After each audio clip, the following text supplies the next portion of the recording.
Hello केम छो मजा में छो घरे छो सेफ छो ओके गुड चलो तो आज આપણે હવે લેક્ચર નંબર 11 ની શરૂઆત કરીશું અને આજના લેક્ચરનો આપણો જે ટોપિક છે એ છે ફોટો ઇલેક્ટ્રિક અસર। આપણે લાસ્ટ ટાઈમ વાત કરી ચૂકેલા છે કે કઈ કઈ બાબતોને આધારે વિદ્યુત ચુંબકીય વિકિરણનો તરંગ સ્વભાવ ફેલ થઈ ગયો। ઓકે, વિદ્યુત ચુંબકીય વિકિરણનો તરંગ સ્વભાવ કઈ કઈ બાબતોને નથી સમજાવી શકતો તેમાં પહેલો પોઈન્ટ હતો બ્લેક બોડી રેડિયેશન, જે આપણે લાસ્ટ લેક્ચરમાં પતાવી ચૂકેલા છે। હવે આજનો જે આપણો ટોપિક છે, જે બીજી બાબત હતી, કઈ બીજી બાબત હતી? ફોટો ઇલેક્ટ્રિક અસર। આ વસ્તુ પણ વિદ્યુત ચુંબકીય વિકિરણ એટલે કે પ્રકાશના તરંગ સ્વભાવ વડે નથી સમજાવી શકાય। ઓકે, તો શું છે ફોટો ઇલેક્ટ્રિક અસર તેની શરૂઆત કરીએ। બુકમાંથી શરૂઆત કરીએ એની પહેલાં હું થોડોક એક બેઝિક કોન્સેપ્ટ ક્લિયર કરાવી દઉં। ફોટો ઇલેક્ટ્રિક અસર શું છે? તો અત્યારે આ જવા દો, અત્યારે 2-5 મિનિટ તમે એક બીજા પોઈન્ટ ઉપર કોન્સન્ટ્રેટ કરો। સપોઝ કે કોઈ મેટલ છે, સપોઝ કે કોઈ મેટલ છે, આ કોઈ ધાતુ છે। હવે ધાતુ છે એટલે તેના ધાત્વીય બંધના જે મુક્ત ઇલેક્ટ્રોન છે, ધાત્વીય બંધના મુક્ત ઇલેક્ટ્રોન એ ધાતુની સપાટી ઉપર રહેલા છે। આ કોઈ મેટલ છે, ધાતુ છે, તેના ધાત્વીય બંધના મુક્ત ઇલેક્ટ્રોન ધાતુની સપાટી ઉપર છે, ધાતુની સપાટી ઉપર છે, જેને આપણે શું બોલીશું? જેને આપણે બોલીશું મુક્ત electron, free electrons, free electrons, મુક્ત ઇલેક્ટ્રોન્સ, ફ્રી ઇલેક્ટ્રોન્સ ધાતુની સપાટી ઉપર છે। હવે આ ધાતુની સપાટી ઉપર રહેલા મુક્ત ઇલેક્ટ્રોન કોઈ પણ કારણસર ધાતુની સપાટીને છોડીને ચાલ્યા જાય, ધાતુની સપાટી ઉપરથી બહાર નીકળી જાય, ધાતુની સપાટી ઉપરથી બહાર નીકળી જાય કોઈ પણ કારણસર, ઘણા બધા કારણો હોઈ શકે છે, કોઈ પણ કારણસર આ ઇલેક્ટ્રોન ધાતુની સપાટીને છોડીને ચાલ્યા જાય તો શું થયું કહેવાય? ઇલેક્ટ્રોનનું બહાર નીકળવું, ઇલેક્ટ્રોન ઉત્સર્જિત થયા, ઇલેક્ટ્રોનનું ઉત્સર્જિત થવું। હવે એમનેમ તો બહાર નહીં નીકળી જાય। સપોઝ કે કોઈ ધાતુની સપાટી છે ને એની ઉપર સાવરણી મારી દીધી, આપણે ઝાડુ મારી દીધું તો ઇલેક્ટ્રોન નહીં નીકળી જાય। ધાતુની સપાટી પરથી ઇલેક્ટ્રોનને રિમૂવ કરવા માટે, છૂટા કરવા માટે, ઉત્સર્જિત કરવા માટે કંઈ ને કંઈ એનર્જી આપવી પડશે, કંઈ ને કંઈ એનર્જી, કંઈ ને કંઈ ઉર્જા તમારે આ ધાતુને આપવી પડશે। કંઈ ને કંઈ ઉર્જા આપશો, કોઈ પણ રીતે તમે જો આને કંઈક એનર્જી આપશો, ઉર્જા આપશો, તો જ આ ઇલેક્ટ્રોન ધાતુની સપાટીને છોડીને બહાર નીકળી શકે। હવે ઉર્જા તરીકે સપોઝ કે તમે હીટ એનર્જી આપો છો, ઉષ્મીય ઉર્જા આપો છો, હીટ એનર્જી। હવે હીટ એનર્જી આપશો તો પણ આ ઇલેક્ટ્રોન બહાર નીકળી જશે। તે વખતે આ ઘટનાને શું બોલાશે? તે વખતે આ ઘટનાને બોલાશે thermoelectric effect, thermoelectric effect, thermoelectric અસર। જો તમે ઉષ્મીય ઉર્જા આપશો, જો તમે આને ગરમ કરશો તો ગરમ કરતાં જે સપાટી ઉપર રહેલા ફ્રી ઇલેક્ટ્રોન્સ સપાટીને છોડીને ચાલ્યા જાય છે, આ ઘટનાને બોલાશે થર્મો ઇલેક્ટ્રિક ઇફેક્ટ। ઓકે, અને જે બહાર નીકળતા હશે ને ઇલેક્ટ્રોન્સ, એ બહાર નીકળતા ઇલેક્ટ્રોન્સને બોલાશે થર્મિયોન્સ। એક પ્રકારના ઇલેક્ટ્રોન્સ જ છે, પણ થર્મલ એનર્જી, ઉષ્મીય ઉર્જા, થર્મલ એનર્જી આપવાને કારણે બહાર નીકળ્યા, તો એને શું બોલાશે? થર્મિયોન્સ। ઓકે, બટ આ વસ્તુ એકચ્યુઅલી સિલેબસમાં નથી, આપણે અહીંયા વાત નથી કરતા। સપોઝ કે હું હીટ એનર્જી નથી આપતો અને હું કંઈક બીજી રીતે આ ધાતુની સપાટીને કંઈક બીજી રીતે ઉર્જા આપું છું। કઈ રીતે?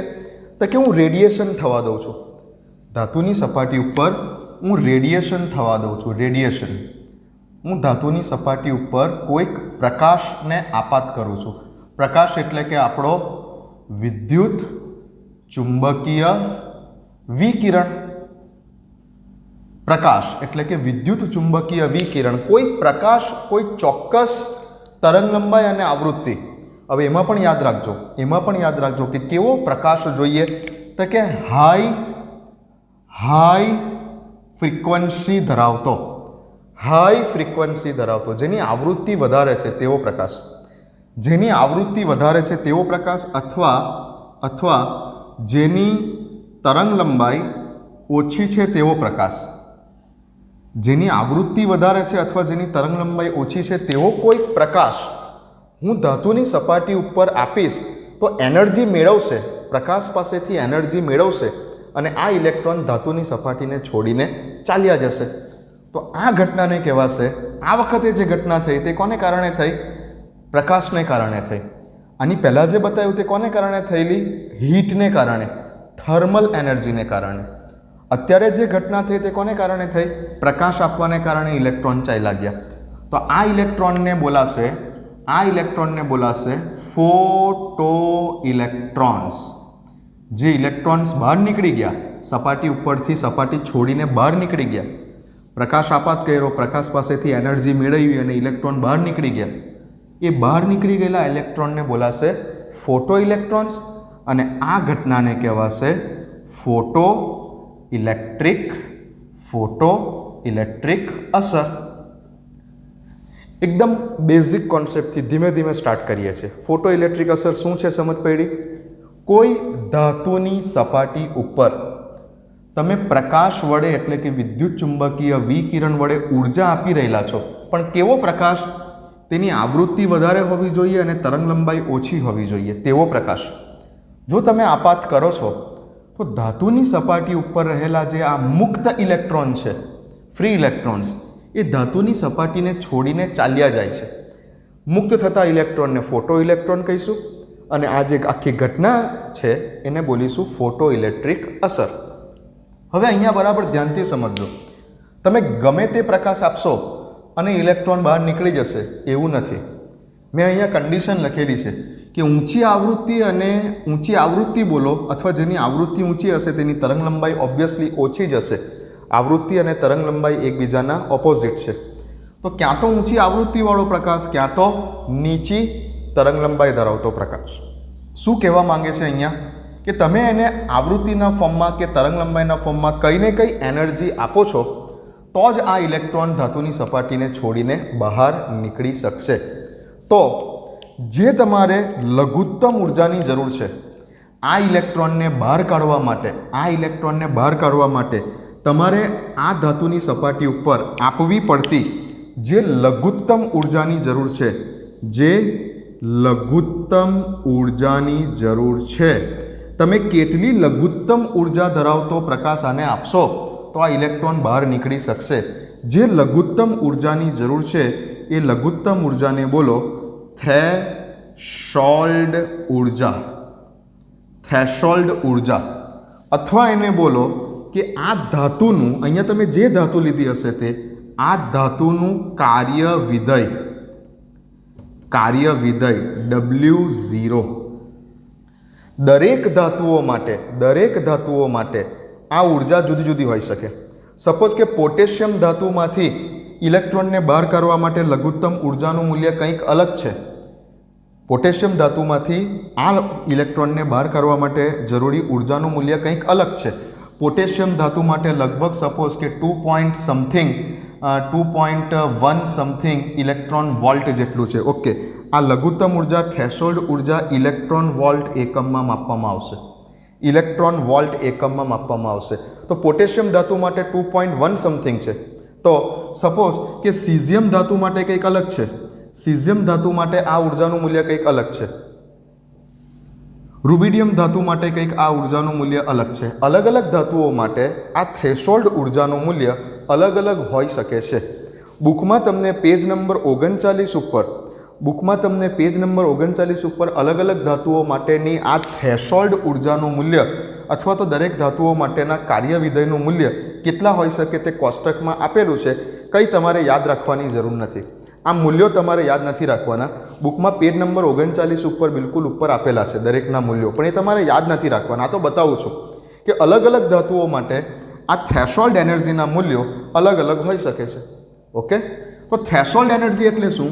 થ્રેશોલ્ડ એનર્જી એટલે જે તે ધાતુની સપાટી પર રહેલા ફ્રી ઇલેક્ટ્રોનને બહાર કાઢવા માટે આ ધાતુને તમે કેટલી લઘુત્તમ ઉર્જા આપો તો આ ઇલેક્ટ્રોન બહાર નીકળી શકે. એ ઉર્જાને કહેવાય થ્રેશોલ્ડ ઉર્જા અથવા તો તમે બોલો એ ધાતુનું કાર્ય વિધેય. હવે ઉર્જા એટલે કે વન ટાઈપ ઓફ એનર્જી. આપણે લાસ્ટ ટાઈમ શીખી ગયા કે energy E is equal two Planck constant H into new આવૃત્તિ. હવે પ્લાન્ક કોન્સ્ટન્ટ Hની વેલ્યુ તો ફિક્સ છે, એટલે ઉર્જા સીધી કોની પર ડિપેન્ડ કરે છે? આવૃત્તિ ઉપર. એટલે કે એવું બોલો કે જેની આવૃત્તિ વધારે હશે, જે પ્રકાશની આવૃત્તિ વધારે હશે તેના માટેની ઉર્જાનું મૂલ્ય વધારે હશે. એટલે જ મેં લખેલું છે કે હાઈ ફ્રીક્વન્સી ઊંચી આવૃત્તિ ધરાવતો પ્રકાશ. જે પ્રકાશની આવૃત્તિ વધારે હશે ઓટોમેટિકલી તેની ઉર્જા પણ કેવી હશે? વધારે હશે. એટલે જ મેં લખેલું છે કે હાઈ ફ્રીક્વન્સી. અને આ જ સૂત્રને આપણે ગઈકાલે બીજી રીતે પણ બતાવેલું કે h/c/λ. તો લેમ્બડાના સંદર્ભમાં બોલો, તરંગલંબાઈના સંદર્ભમાં બોલો, તો જેની તરંગલંબાઈ કેવી હશે? તરંગલંબાઈ ઓછી હશે તો ઉર્જા વધારે હશે. એટલે મેં લખેલું છે કે લો વેવલેન્થ, તરંગલંબાઈ ઓછી અને આવૃત્તિ વધારે હોય તેવો કોઈ પ્રકાશ તમે આની ઉપર આપાત કરશો તો જ ઇલેક્ટ્રોન બહાર નીકળી શકશે. અને જે લઘુત્તમ એનર્જી આપતા આ ઇલેક્ટ્રોન બહાર નીકળી શકે છે એ લઘુત્તમ એનર્જીને શું બોલાશે? થ્રેશોલ્ડ એનર્જી અથવા તો બોલો તે ધાતુનું કાર્ય વિધેય. દરેક ધાતુ માટે આ કાર્ય વિધેયના મૂલ્યો અથવા તો બોલો થ્રેશોલ્ડ એનર્જીના મૂલ્યો જુદા જુદા હોઈ શકે છે.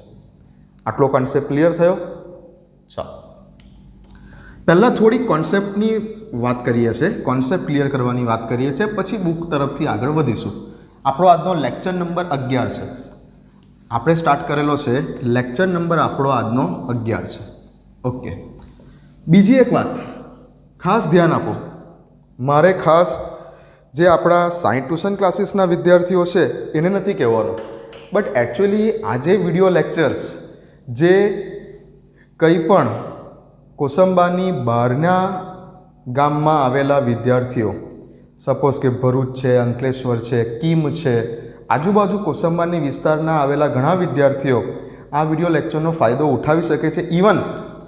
ઇવન અમુક સાહેબો પણ, કેમેસ્ટ્રીના સાહેબ હોય કે ફિઝિક્સના સાહેબ હોય, તે પણ પોતાનો કોન્સેપ્ટ આ વિડીયો લેક્ચર મારફતે ક્લિયર કરી રહેલા છે. તો ધ્યાન આપો, કેમ કે અત્યારે લગભગ 2 વિડીયો પહેલાં, 2 લેક્ચર પહેલાં, લગભગ લેક્ચર નંબર 8 કે લેક્ચર નંબર 9 એમાં લગભગ મેં બોહર માટેની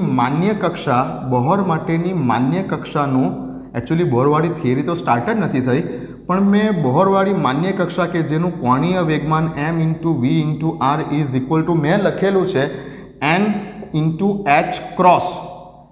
તો લગભગ કોઈએ કોમેન્ટ આપેલી છે, ખબર નહીં હવે કોઈ વિદ્યાર્થીએ આપેલી છે કે કોઈ સાહેબે આપેલી છે, h ક્રોસ લખેલું છે. અને મને કોમેન્ટમાં એવું કીધેલું છે કે વેલ્યુ NH/2π જેટલી આવે. હવે પોતાના કોન્સેપ્ટ પહેલાં ક્લિયર કરો.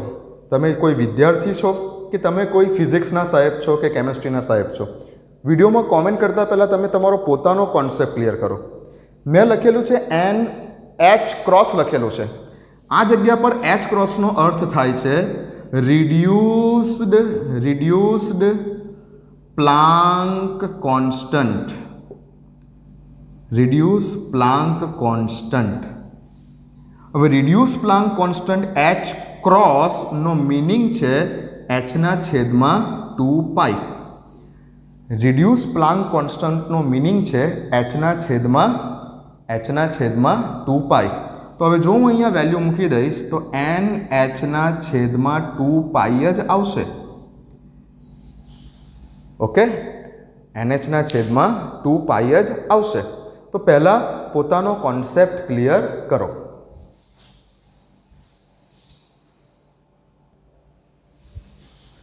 તો આ રીતે NH/2π આવે છે. મેં H ક્રોસ લખેલો છે, મેં H નથી લખેલો. ઓકે ને? ચાલો, મને આનંદ છે કે ઘણા બધા બહારના વિદ્યાર્થીઓ પણ, લોટ્સ ઓફ બહારના વિદ્યાર્થીઓ પણ આ વિડીયો લેક્ચરનો ફાયદો ઉઠાવી રહેલા છે. મને ઘણો આનંદ છે. બટ કોમેન્ટ કરતાં પહેલાં પ્રોપર પોતે બરાબર ચેક કરો અને પછી કોમેન્ટ કરો. ઓકે, ચાલો. આપણે વાત કરી રહેલા હતા ફોટો ઇલેક્ટ્રિક ઇફેક્ટની. મેં કીધું કે ચોક્કસ આવૃત્તિ ધરાવતો પ્રકાશ આપશો એટલે કે જે પ્રકાશ પાસે એવી લઘુત્તમ એનર્જી છે. હવે એનર્જી એટલે કે E કોની પર ઇફેક્ટ કરે છે? E કોની પર આધાર રાખે છે? એનર્જી Eનું સૂત્ર શું છે? H × new. હવે જે પ્રકાશની આવૃત્તિ વધારે હશે તેની એનર્જી આપોઆપ વધારે હશે. ઓકે, કેમ કે એનર્જી કોની પર આધાર રાખે છે? આવૃત્તિ ઉપર. તો મેં કીધું કે ઊંચી આવૃત્તિ ધરાવતો પ્રકાશ અથવા તો બોલો કે નીચી તરંગ લંબાઈ ધરાવતો પ્રકાશ. હવે જે પ્રમાણે મેં કીધું કે ભાઈ ધાતુમાંથી ઇલેક્ટ્રોનને બહાર કાઢવા માટે જે લઘુત્તમ એનર્જીની જરૂર છે, જે લઘુત્તમ ઉર્જાની જરૂર છે, એ લઘુત્તમ ઉર્જાને શું બોલો તમે? થ્રેશોલ્ડ એનર્જી, અથવા બોલો એ ધાતુનું કાર્ય વિધેય. દરેક ધાતુ માટે તેની વેલ્યુ અલગ અલગ હશે. ઓકે, એ જ રીતે જો તમે આવૃત્તિના સંદર્ભમાં બોલતા હોય તો ભાઈ ધાતુમાંથી ઇલેક્ટ્રોનને બહાર કાઢવા માટે જે મિનિમમ આવૃત્તિ ધરાવતો, જે ઓછામાં ઓછી આવૃત્તિ ધરાવતો પ્રકાશ જોઈએ તે આવૃત્તિને તમે શું બોલશો? થ્રેશોલ્ડ આવૃત્તિ. ઉર્જાના ફોર્મમાં બોલો તો થ્રેશોલ્ડ ઉર્જા, અને આવૃત્તિના ફોર્મમાં બોલો તો થ્રેશોલ્ડ એનર્જી. ઓકે, થ્રેશોલ્ડ ઉર્જા એટલે કે આપણે બોલીશું કાર્ય વિધેય W0, આને બોલાશે થ્રેશોલ્ડ ઉર્જા, અથવા આને જ બોલાશે જે તે ધાતુનું કાર્ય વિધેય. ઇઝ ઇક્વલ ટુ સૂત્ર આ જ રહેશે, પ્લાન્ક કોન્સ્ટન્ટ H ઇન્ટુ ν0. તો આ શું થઈ ગઈ તમારી? થ્રેશોલ્ડ આવૃત્તિ. એટલે કે જો તમે આ થ્રેશોલ્ડ આવૃત્તિ કરતાં વધારે આવૃત્તિ ધરાવતો પ્રકાશ તમે ધાતુની સપાટી ઉપર આપાત કરશો તો જ તમે ધાતુની સપાટી ઉપરથી ઇલેક્ટ્રોનને બહાર કાઢી શકશો. લખોટી રમી છે? લખોટી માર્બલ્સ રમેલા છે કોઈ વખત? સર્કલમાં માર્બલ્સ હોય, તમે આમ કરી અને માર્બલ્સ જે છે સર્કલમાં પડેલા જે માર્બલ્સ છે, આ કોઈ સર્કલમાં પડેલા માર્બલ્સ છે, લખોટીઓ પડેલી છે સર્કલમાં. ઓકે, તમે અહીંયા ઊભા છો. હવે લખોટી રમતી વખતે તમે પૂરતી ઉર્જાથી કોઈ એક લખોટી ઉપર નિશાનો લગાવો છો અને એ લખોટીને નિશાનો લાગશે તો જ આ લખોટી સર્કલમાં પડેલી લખોટી બહાર નીકળી જશે. તમે ધીમેથી મારશો તો નહીં નીકળે. તમે પૂરતી ઉર્જા ધરાવતી તમારા તરફથી કોઈ લખોટી આ લખોટીને વાગશે તો જ બીજી અંદર સર્કલમાં રહેલી લખોટી બહાર નીકળી શકે. એવું જ છે આ, કે જે પૂરતી ઉર્જા, જે મિનિમમ ઉર્જા જોઈએ ઇલેક્ટ્રોનને ધાતુની સપાટીમાંથી બહાર કાઢવા માટે, એને બોલો થ્રેશોલ્ડ ઉર્જા અથવા એને બોલો કાર્ય વિધેય. બરાબર? અને તમે જેટલી ફ્રીક્વન્સી જોઈએ છે એ ફ્રીક્વન્સીને બોલો થ્રેશોલ્ડ આવૃત્તિ. તમે આ થ્રેશોલ્ડ આવૃત્તિ કરતાં ઓછી આવૃત્તિ ધરાવતો પ્રકાશ આપશો તો ઇલેક્ટ્રોન બહાર નીકળશે નહીં. ઓકે, એક બીજી રીતે પણ આ કોન્સેપ્ટને ક્લિયર કરાવી દઉં. ધ્યાન આપો. અહીંયા થિયરી તો હું તમને 5 મિનિટમાં કરાવી શકું છું, પણ ચોપડિયું જ્ઞાન નહીં. મેં પહેલાં જ કીધેલું, ચોપડિયું જ્ઞાન નહીં. એક કોન્સેપ્ટને ક્લિયર કરી દો બસ. ભલે થોડી વાર લાગે પણ એક કોન્સેપ્ટને ક્લિયર કરાવી દો. આ કોઈ ધાતુની સપાટી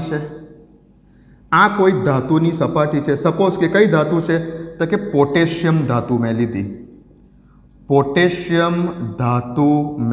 લીધી. કઈ ધાતુ લીધી? પોટેશિયમ ધાતુ. હવે જનરલી છે ને આ બધા પ્રયોગો કરવા માટે આલ્કલી ધાતુઓને પસંદ કરવામાં આવે છે. સમૂહ એકની આલ્કલી ધાતુઓને પસંદ કરવામાં આવે છે. લિથિયમ, પોટેશિયમ, રૂબિડિયમ, સીઝિયમ, લગભગ આવી આલ્કલી ધાતુઓ પસંદ થાય છે. કેમ આલ્કલી ધાતુઓ? કેમ કે તેની સંયોજકતા કક્ષામાં એક ઇલેક્ટ્રોન છે જે સરળતાથી દૂર થઈ શકે છે. તો લગભગ ફોટો ઇલેક્ટ્રિક ઇફેક્ટ માટે આવી ધાતુઓને પસંદ કરવામાં આવે છે.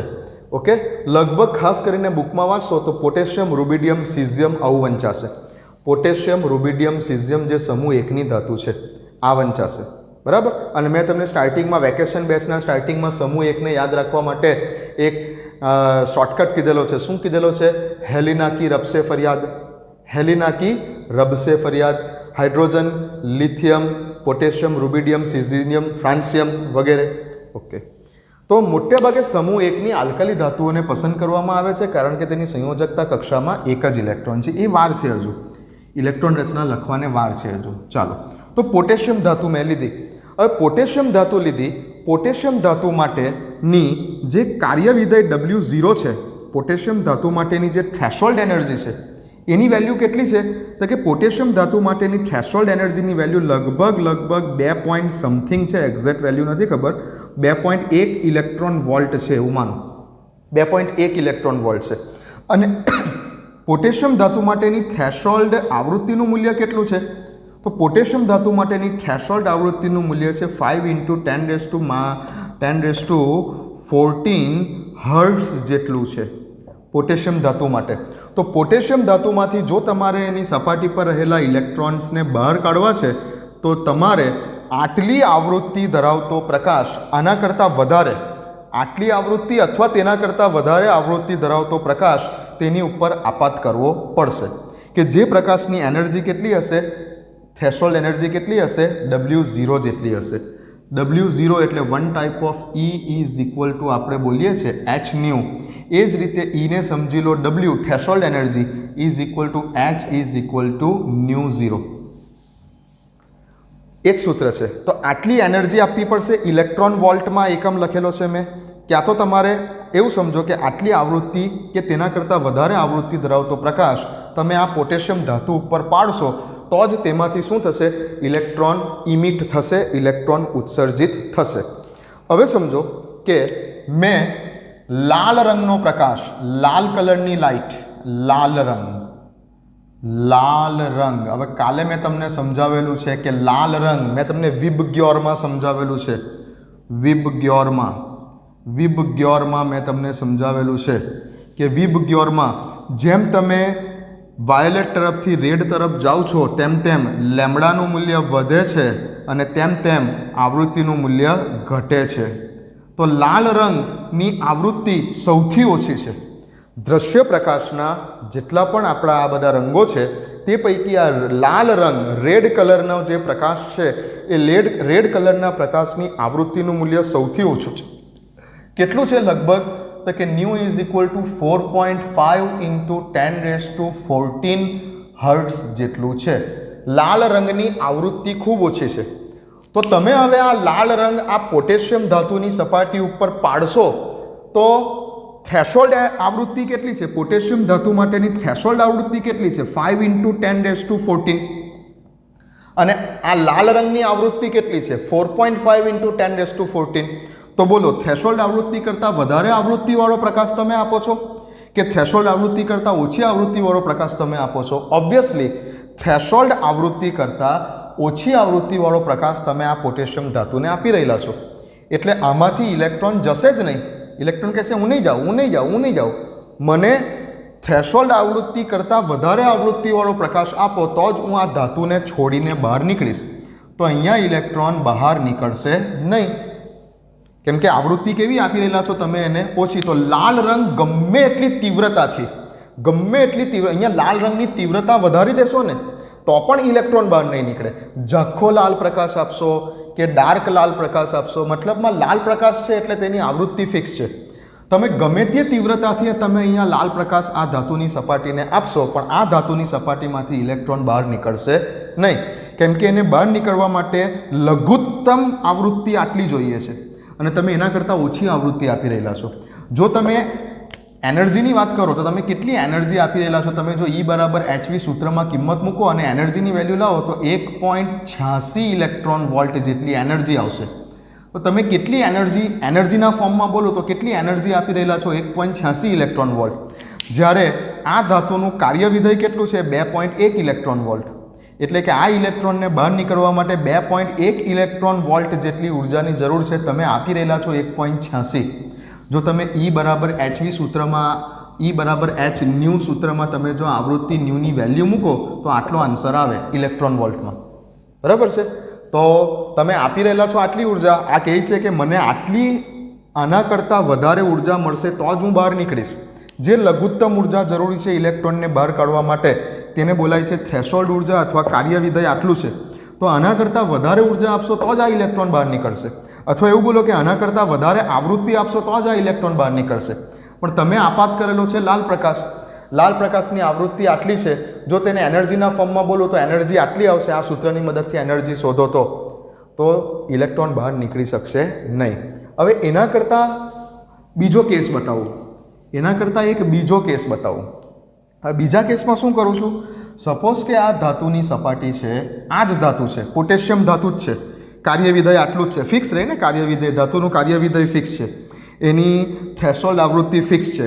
હવે આના ઉપર જો હું પીળા રંગનો પ્રકાશ આપાત કરું છું, આના ઉપર જો હું પીળા રંગનો કોઈ પ્રકાશનું પુંજ આપાત કરું છું, પીળા રંગનો પ્રકાશ, હવે પીળા રંગનો પ્રકાશ, પીળા રંગના પ્રકાશ પાસે જે આવૃત્તિનું મૂલ્ય છે એ છે લગભગ 5.2 ગુણ્યા 1014 હર્ટ્ઝ જેટલું પીળા રંગના પ્રકાશ માટે, બરાબર. અને પીળા રંગના પ્રકાશ માટે જો તમે એનર્જીના ફોર્મમાં બોલો E બરાબર hનું સૂત્રમાં આ આવૃત્તિની કિંમત મૂકીને જો તેની એનર્જી લાવશો તો તેની એનર્જી થશે લગભગ 2.15 ઇલેક્ટ્રોન વોલ્ટ જેટલી.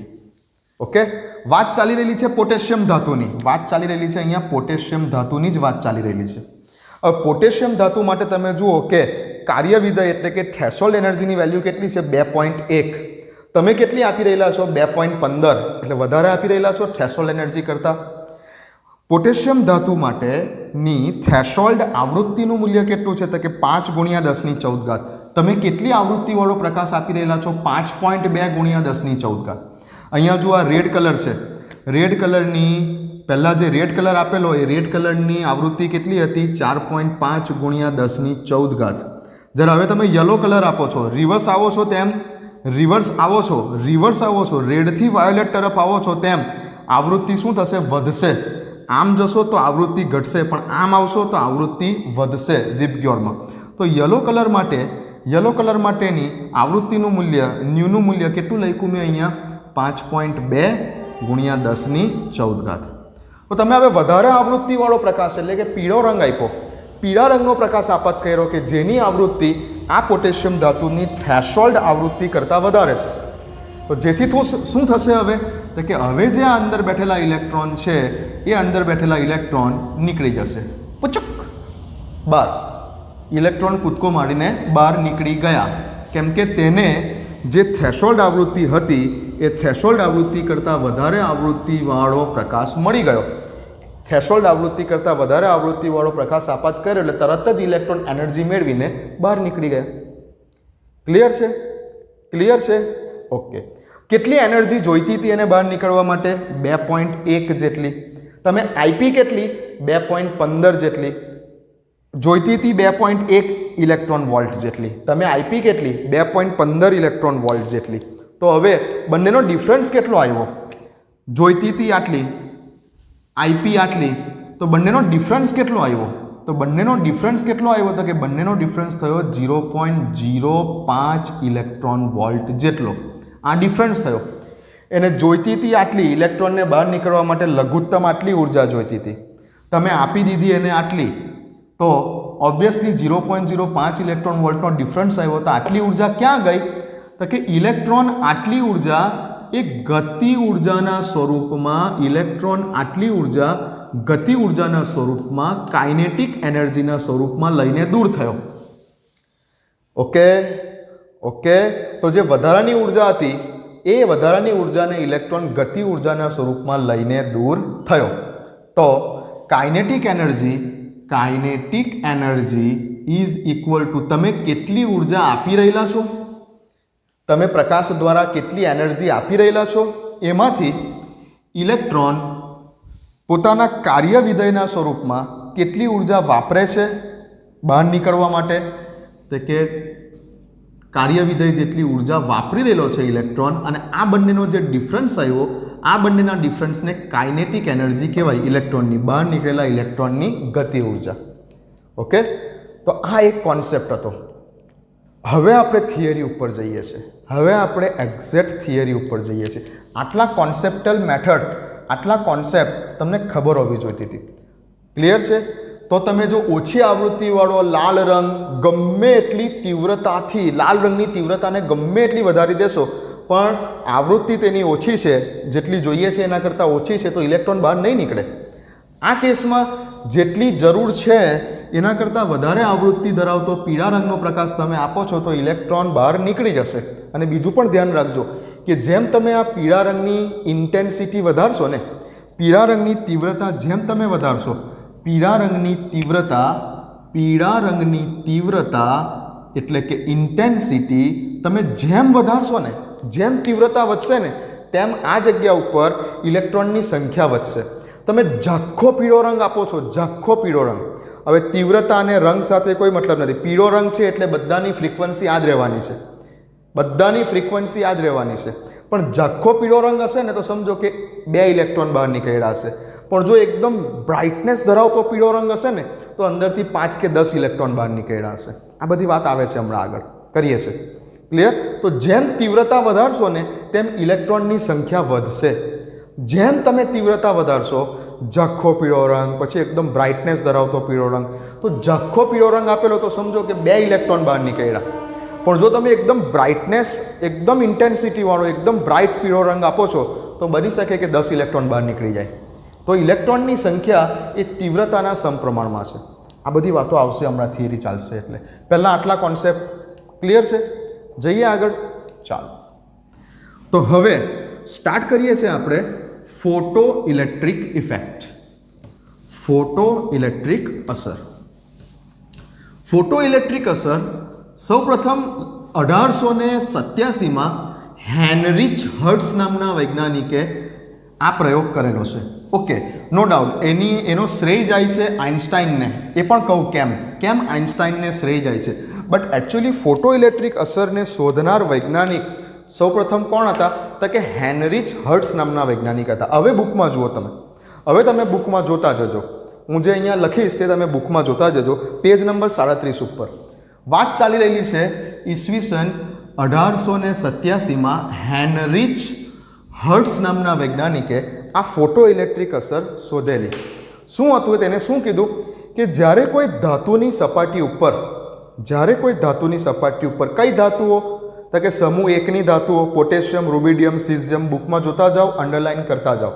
પોટેશિયમ, રૂબિડિયમ, સીઝિયમ જેવી ધાતુઓ ઉપર જ્યારે પ્રકાશનો પુંજ, ઇલેક્ટ્રોમેગ્નેટિક રેડિયેશન, વિદ્યુત ચુંબકીય વિકિરણ, જ્યારે કોઈ પ્રકાશનો પુંજ ધાતુની સપાટી ઉપર પાડવામાં આવે છે ત્યારે તેમાંથી શું થાય છે? ઇલેક્ટ્રોન ઉત્સર્જિત થાય છે, ઇલેક્ટ્રોન બહાર આવે છે. અને આ ઘટનાને ફોટો ઇલેક્ટ્રિક અસર કહેવાય છે. પહેલા પેરેગ્રાફમાં આવું છે બુકના. ત્યાર પછી કંઈક આકૃતિ બતાવેલી છે. તો આકૃતિમાં કંઈક આવું છે કે આ એક શૂન્યાવકાશ ચેમ્બર છે, શૂન્યાવકાશ કરેલું ચેમ્બર છે. શૂન્યાવકાશ ચેમ્બરમાં આ જગ્યા ઉપર જે હું વાત કરું છું, ક્યાં તો પોટેશિયમ, ક્યાં તો રૂબિડિયમ, ક્યાં તો સીઝિયમ, કોઈક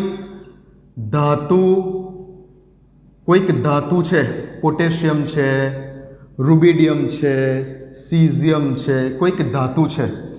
સામે આ જગ્યા ઉપર કંઈક ડિટેક્ટર છે, ડિટેક્ટર, સૂચક. આ જગ્યા ઉપર કંઈક ડિટેક્ટર મૂકેલું છે, સૂચક મૂકેલો છે. ચાલો, આને વચ્ચે વિદ્યુત પ્રવાહ એટલે કે કરંટ પસાર થાય છે કે કેમ એ નક્કી કરવા માટે વચ્ચે કંઈક એમ્પિયર મીટર મૂકેલું છે. અને પછી આ ધાતુની પટ્ટી અને પેલું જે ડિટેક્ટર છે બંનેને બેટરી સાથે જોડી દીધેલા છે, બેટરી સાથે જોડી દીધેલા છે. ઓકે, બેટરીનો પોઝિટિવ છેડો, બેટરીનો નેગેટિવ છેડો. Okay, plus minus minus. Okay, આ રીતની કંઈક રચના છે. હવે શું કરવાનું છે તો કે આ જગ્યા ઉપર શું થાય છે કે પ્રકાશ આ ધાતુની સપાટી ઉપર યોગ્ય આવૃત્તિવાળો પ્રકાશ, એટલે આ ધાતુને જે જોઈએ છે એના કરતાં વધારે આવૃત્તિવાળો પ્રકાશ, એટલે કે યોગ્ય આવૃત્તિવાળો પ્રકાશ. કોઈક યોગ્ય આવૃત્તિવાળો પ્રકાશ આ ધાતુની સપાટીને જ્યારે અથડાયો ત્યારે શું થયું તો કે આ ધાતુની સપાટી પર રહેલા જે પેલા ઇલેક્ટ્રોન્સ હતા, ધાતુની સપાટી ઉપર રહેલા ફ્રી ઇલેક્ટ્રોન્સ હતા. હવે જો ધાતુની સપાટી ઉપરના જ ઇલેક્ટ્રોન નીકળે, હા, ધાતુની અંદર આવેલા ઇલેક્ટ્રોન ના નીકળે. બુકમાં કોઈ જગ્યા ઉપર આ શબ્દ નથી. ધાતુની સપાટી પરના જ ઇલેક્ટ્રોન બહાર નીકળે. તો ધાતુની સપાટી પરવાળા ઇલેક્ટ્રોન ધાતુની સપાટીને છોડીને ચાલ્યા ગયા અને સામે આ જગ્યા પર જે સૂચક મૂકેલું હતું એ સૂચક સાથે અથડાયા એટલે ખબર પડી કે ભાઈ ઇલેક્ટ્રોન નીકળ્યા. બરાબર? અને ઓબ્વિયસલી આ જગ્યા પરથી કરંટ, ઇલેક્ટ્રોન આમ ગયા તો કરંટ આમ ચાલતો હશે સર્કિટમાં. જો ઇલેક્ટ્રોન આમ ચાલ્યા તો કરંટ આમ ચાલતો હશે. ઇલેક્ટ્રોનની વહનની દિશા અને કરંટની દિશા હંમેશા ઓપોઝિટ હોય. ઇલેક્ટ્રોન આમ જઈ રહેલા છે, ઇલેક્ટ્રોન સમજો કે આમ જઈ રહેલા છે, આ ઇલેક્ટ્રોનની ડાયરેક્શન છે, તો આ સર્કિટમાંથી પસાર થતા કરંટની ડાયરેક્શન કઈ હશે? આ હશે. ઇલેક્ટ્રોન જો એન્ટી ક્લોકવાઇઝ જઈ રહેલા છે એવું સમજો તો કરંટ જઈ રહેલો છે ક્લોકવાઇઝ. તો આઈ જઈ રહેલો છે આ જગ્યા પર ક્લોકવાઇઝ અને અહીંયા એમ્પિયર મીટર ઉપર કરંટ મેઝર થઈ ગયો. બરાબર. આ જગ્યા ઉપર શું મૂકેલી છે? બેટરી મૂકેલી છે. અહીંયા શું થશે તો કે આ ઇલેક્ટ્રોનને કારણે આ બેટરી ચાર્જ થશે. તમારે આ બેટરીમાંથી કરંટ નથી આપવાનો, જે આપણે કેથોડ નળી ટ્યુબમાં કરેલું કે બેટરીની સ્વિચ ચાલુ કરેલી અને ઇલેક્ટ્રોન છૂટા પડેલા, એવું અહીંયા નથી. અહીંયા શું છે કે પ્રકાશ આપ્યો, પ્રકાશ આપવાને કારણે ઇલેક્ટ્રોન છૂટા પડ્યા, ઇલેક્ટ્રોન જઈ રહેલા છે આ ડાયરેક્શનમાં, ઇલેક્ટ્રોન ગતિ કરી રહેલા છે, ઇલેક્ટ્રોન આમ વહન થઈ રહેલું છે, ઇલેક્ટ્રોનનું વહન આમ થઈ રહેલું છે, ઇલેક્ટ્રોનનું વહન આમ થઈ રહેલું છે, અને જેને કારણે આ બેટરી જે છે તમારી ચાર્જ થઈ રહેલી છે. બરાબર. સોલાર સેલની વાત કરીએ ને તો ફોટો સેલ જ હોય સોલાર સેલ, તો આ બેટરી ચાર્જ થઈ રહેલી છે. અહીંયા ખબર પડે છે કે ઇલેક્ટ્રોન નીકળી રહેલા છે. કરંટની વાત કરીએ તો કરંટ આમ જશે. કોઈ પૂછે કે કરંટ કઈ ડાયરેક્શનમાં જતો હશે તો કરંટ આમ જતો હશે, ઇલેક્ટ્રોન આમ જઈ રહેલા છે. ઓકે.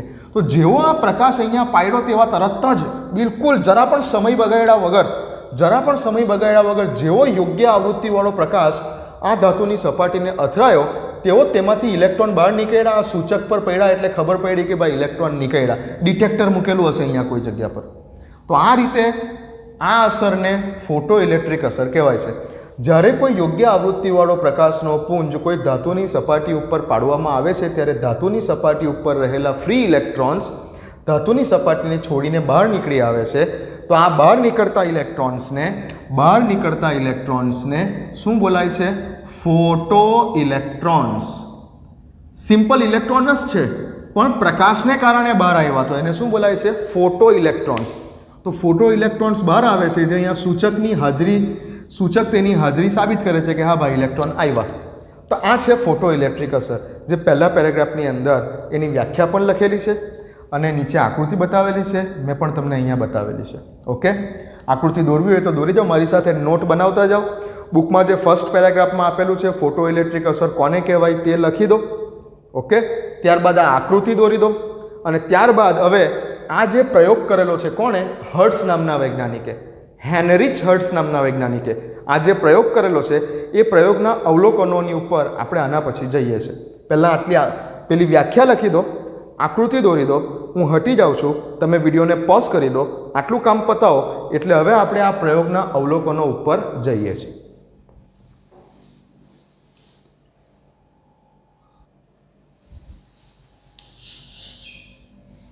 ચાલો, પતી ગયું કામ.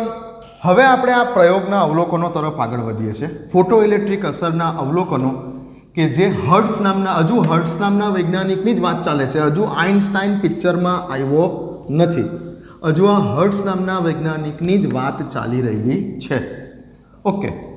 ચાલો, તો ફોટો ઇલેક્ટ્રિક અસરના પ્રયોગના અવલોકનો. ફોટો ઇલેક્ટ્રિક અસર જે પ્રયોગ છે એ પ્રયોગના અવલોકનો બુકમાં જોતા જાઓ. હર્ટ્ઝે કયા કયા અવલોકનો કર્યા આ પ્રયોગને આધારે? તો કે ભાઈ પહેલું અવલોકન, જેવું પ્રકાશનું પુંજ આપાત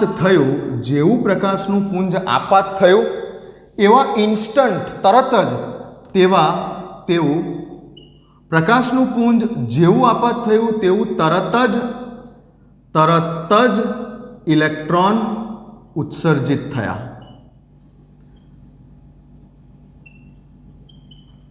પ્રકાશનું પુંજ જેવું ધાતુની સપાટી પર અથડાયું તેવું તરત જ તેમાંથી ઇલેક્ટ્રોન બહાર નીકળ્યા. એટલે કે પ્રકાશનું પુંજનું અથડાવું અને ઇલેક્ટ્રોનનું બહાર નીકળવું આની વચ્ચે જરા પણ સમય બગડતો નથી. એકદમ ઇન્સ્ટન્ટ થઈ રહેલું છે. જેવું અથડાયું તેવું તરત જ ઇલેક્ટ્રોન કૂદકો મારીને બહાર નીકળી ગયા. જેવી તમે લખોટીને આમ ટાંચીને મારી એવી તરત જ લખોટી સર્કલમાંથી બહાર નીકળી ગઈ. તો આ ઘટના એકદમ ઇન્સ્ટન્ટ થાય છે. પહેલું એનું અવલોકન કે જેવું તમે કોઈ યોગ્ય આવૃત્તિ ધરાવતા પ્રકાશનું પુંજ ધાતુને આપાત કર્યું એવું તરત જ ધાતુની સપાટી પરના ફ્રી ઇલેક્ટ્રોન્સ બહાર નીકળી આવ્યા. આ પહેલું અવલોકન છે. બુકમાં પહેલા પોઈન્ટમાં આ કીધેલું છે. ઓકે. બુકમાં તમે જોતા જાઓ. બરાબર. તો વચ્ચે કોઈ પણ પ્રકારનો સમય બગડતો નથી. ઓકે. ચાલો, હવે ઉત્સર્જિત થતા ઇલેક્ટ્રોનની સંખ્યા, મેં તમને હમણાં કીધું શરૂઆતમાં કે ઉત્સર્જિત થતા ઇલેક્ટ્રોનની સંખ્યા સમપ્રમાણમાં છે આપાત કરવામાં આવતા પ્રકાશની તીવ્રતાને, ઇન્ટેન્સિટી, તીવ્રતા આઈ ના સમપ્રમાણમાં છે. તમે જો ઝાંખા પીળા રંગનો પ્રકાશ આપાત કરેલો હશે, ઝાંખા પીળા રંગનો, ફરીથી સમજી લો, આ જગ્યા ઉપર સપોઝ કે ધાતુની સપાટી છે, તેમાં આ ફ્રી ઇલેક્ટ્રોન્સ રહેલા છે ધાતુની સપાટી ઉપર, તો જો તમે અહીંયા આ જગ્યા ઉપર ઝાંખો પીળો રંગનો પ્રકાશ આપાત કરો છો, ઝાંખો પીળો એટલે કે તેની ઇન્ટેન્સિટી સમજશો ને. હવે આઈ એટલે તીવ્રતા, જેની આઈ કેવી છે, જેની તીવ્રતા ઓછી છે, જેની તીવ્રતા ઓછી છે તેવો ઝાંખો પીળો રંગ તમે આપાત કરો છો તો બની શકે કે આ જગ્યા ઉપર 2 ઇલેક્ટ્રોન બહાર નીકળી જાય, બની શકે. પણ હવે તમે જો એકદમ બ્રાઇટનેસ, એકદમ બ્રાઇટ BRIGHT, એકદમ બ્રાઇટ યલો કલર.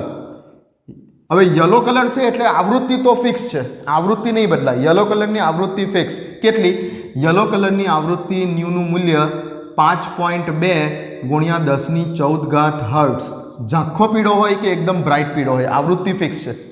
પણ જો તમે એકદમ બ્રાઇટ પીળો કલર અહીંયા આપાત કર્યો તો આ જગ્યા ઉપરથી 1 2 3 4 5 વધારે ઇલેક્ટ્રોન બહાર નીકળ્યા.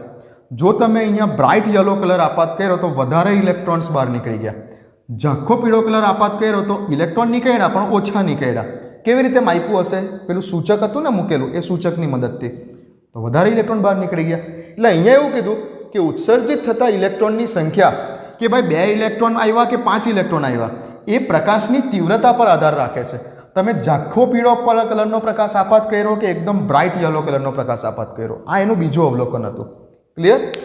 ત્રીજા પોઈન્ટમાં શું કીધું, જે એકચ્યુઅલી વાત તમને મેં આગળ કરી કે ભાઈ દરેક ધાતુ માટે બુકમાં જુઓ, દરેક ધાતુ માટે કોઈ ઓછામાં ઓછી કંઈક લાક્ષણિક આવૃત્તિ, દરેક ધાતુ માટે એને શું કર્યું હશે કે જુદી જુદી ધાતુઓને બદલીને જોઈ હશે.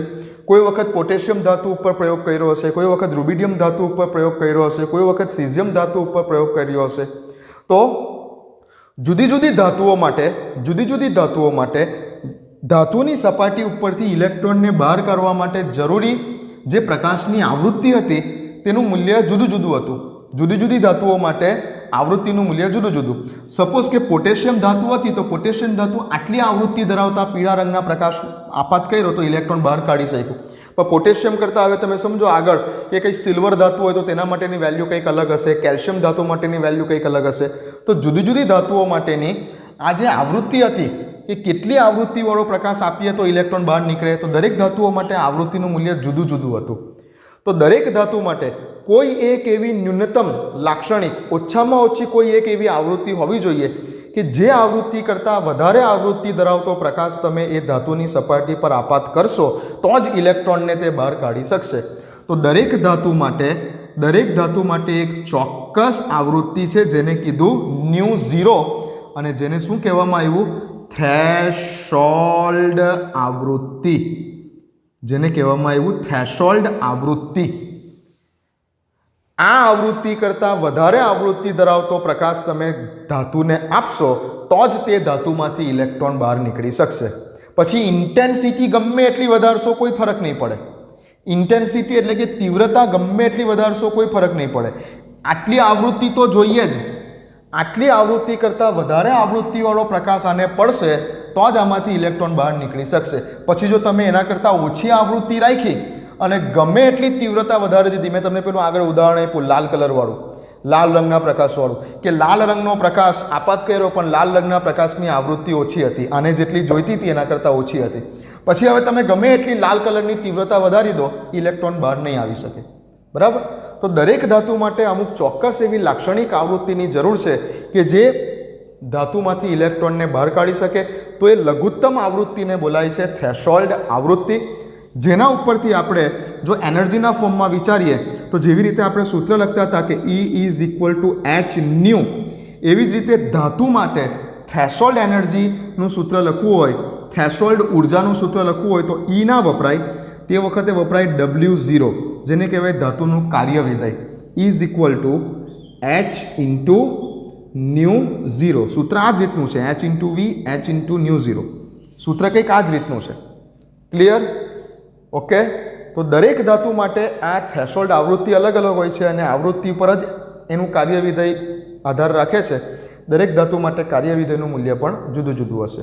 પણ જે લઘુત્તમ ઉર્જા જોઈએ અથવા જે લઘુત્તમ આવૃત્તિ જોઈએ, તે લઘુત્તમ આવૃત્તિને આપણે બોલીએ છીએ થ્રેશોલ્ડ આવૃત્તિ. ધાતુની સપાટી પરથી ઇલેક્ટ્રોનને બહાર કાઢવા માટે જે લઘુત્તમ આવૃત્તિની જરૂર છે એ લઘુત્તમ આવૃત્તિને બોલો થ્રેશોલ્ડ આવૃત્તિ. આનો અર્થ એવો થયો કે જો તમે ન્યુ 0 કરતાં વધારે આવૃત્તિવાળો પ્રકાશ આપશો તે ધાતુની સપાટી પર તો જ ઇલેક્ટ્રોન બહાર નીકળી શકશે. જો ન્યુ 0 કરતાં ઓછી આવૃત્તિવાળો પ્રકાશ આપ્યો તો ઇલેક્ટ્રોન બહાર નીકળી શકશે નહીં. આ એનું ત્રીજું અવલોકન હતું તેના પ્રયોગનું.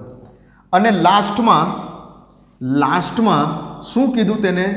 લાસ્ટમાં શું કીધું તેને? તો કે ચોથો મુદ્દો કંઈક એવો કીધો. ચોથો મુદ્દો કંઈક એવો કીધો, નંબર 4. અહીંયા લખી દઉં છું. બુકમાં તો 3 જ આપેલા છે, પણ છેલ્લે એક લખેલું છે, પણ આપણે એને ચોથો મુદ્દો બનાવી દઈએ. ચોથો મુદ્દો કંઈક એવો કીધો એને કે ભાઈ ઇલેક્ટ્રોનની ઉત્સર્જિત થતા, બહાર નીકળતા, ઉત્સર્જિત થતા ઇલેક્ટ્રોનની ગતિ ઉર્જા, ઉત્સર્જિત થતા ઇલેક્ટ્રોનની ગતિ ઉર્જા એટલે કે કાઇનેટિક એનર્જી. કાઇનેટિક એનર્જીનું સૂત્ર શું? કાઇનેટિક એનર્જી બરાબર ગતિ ઉર્જા બરાબર 1/2 mv². આ કાઇનેટિક એનર્જીનું સૂત્ર લખી રાખજો. ઉત્સર્જિત થતા ઇલેક્ટ્રોનની ગતિ ઉર્જા, એ ઉત્સર્જિત થતા ઇલેક્ટ્રોનની ગતિ ઉર્જા આવૃત્તિ એટલે કે ન્યુ, તમે જે આવૃત્તિનો પ્રકાશ આપો છો તે. તો ઉત્સર્જિત થતા ઇલેક્ટ્રોનની ગતિ ઉર્જા એ આવૃત્તિના વધારા સાથે વધે છે. એટલે કે બીજા શબ્દોમાં લખું, kinetic energy is proportional two frequency.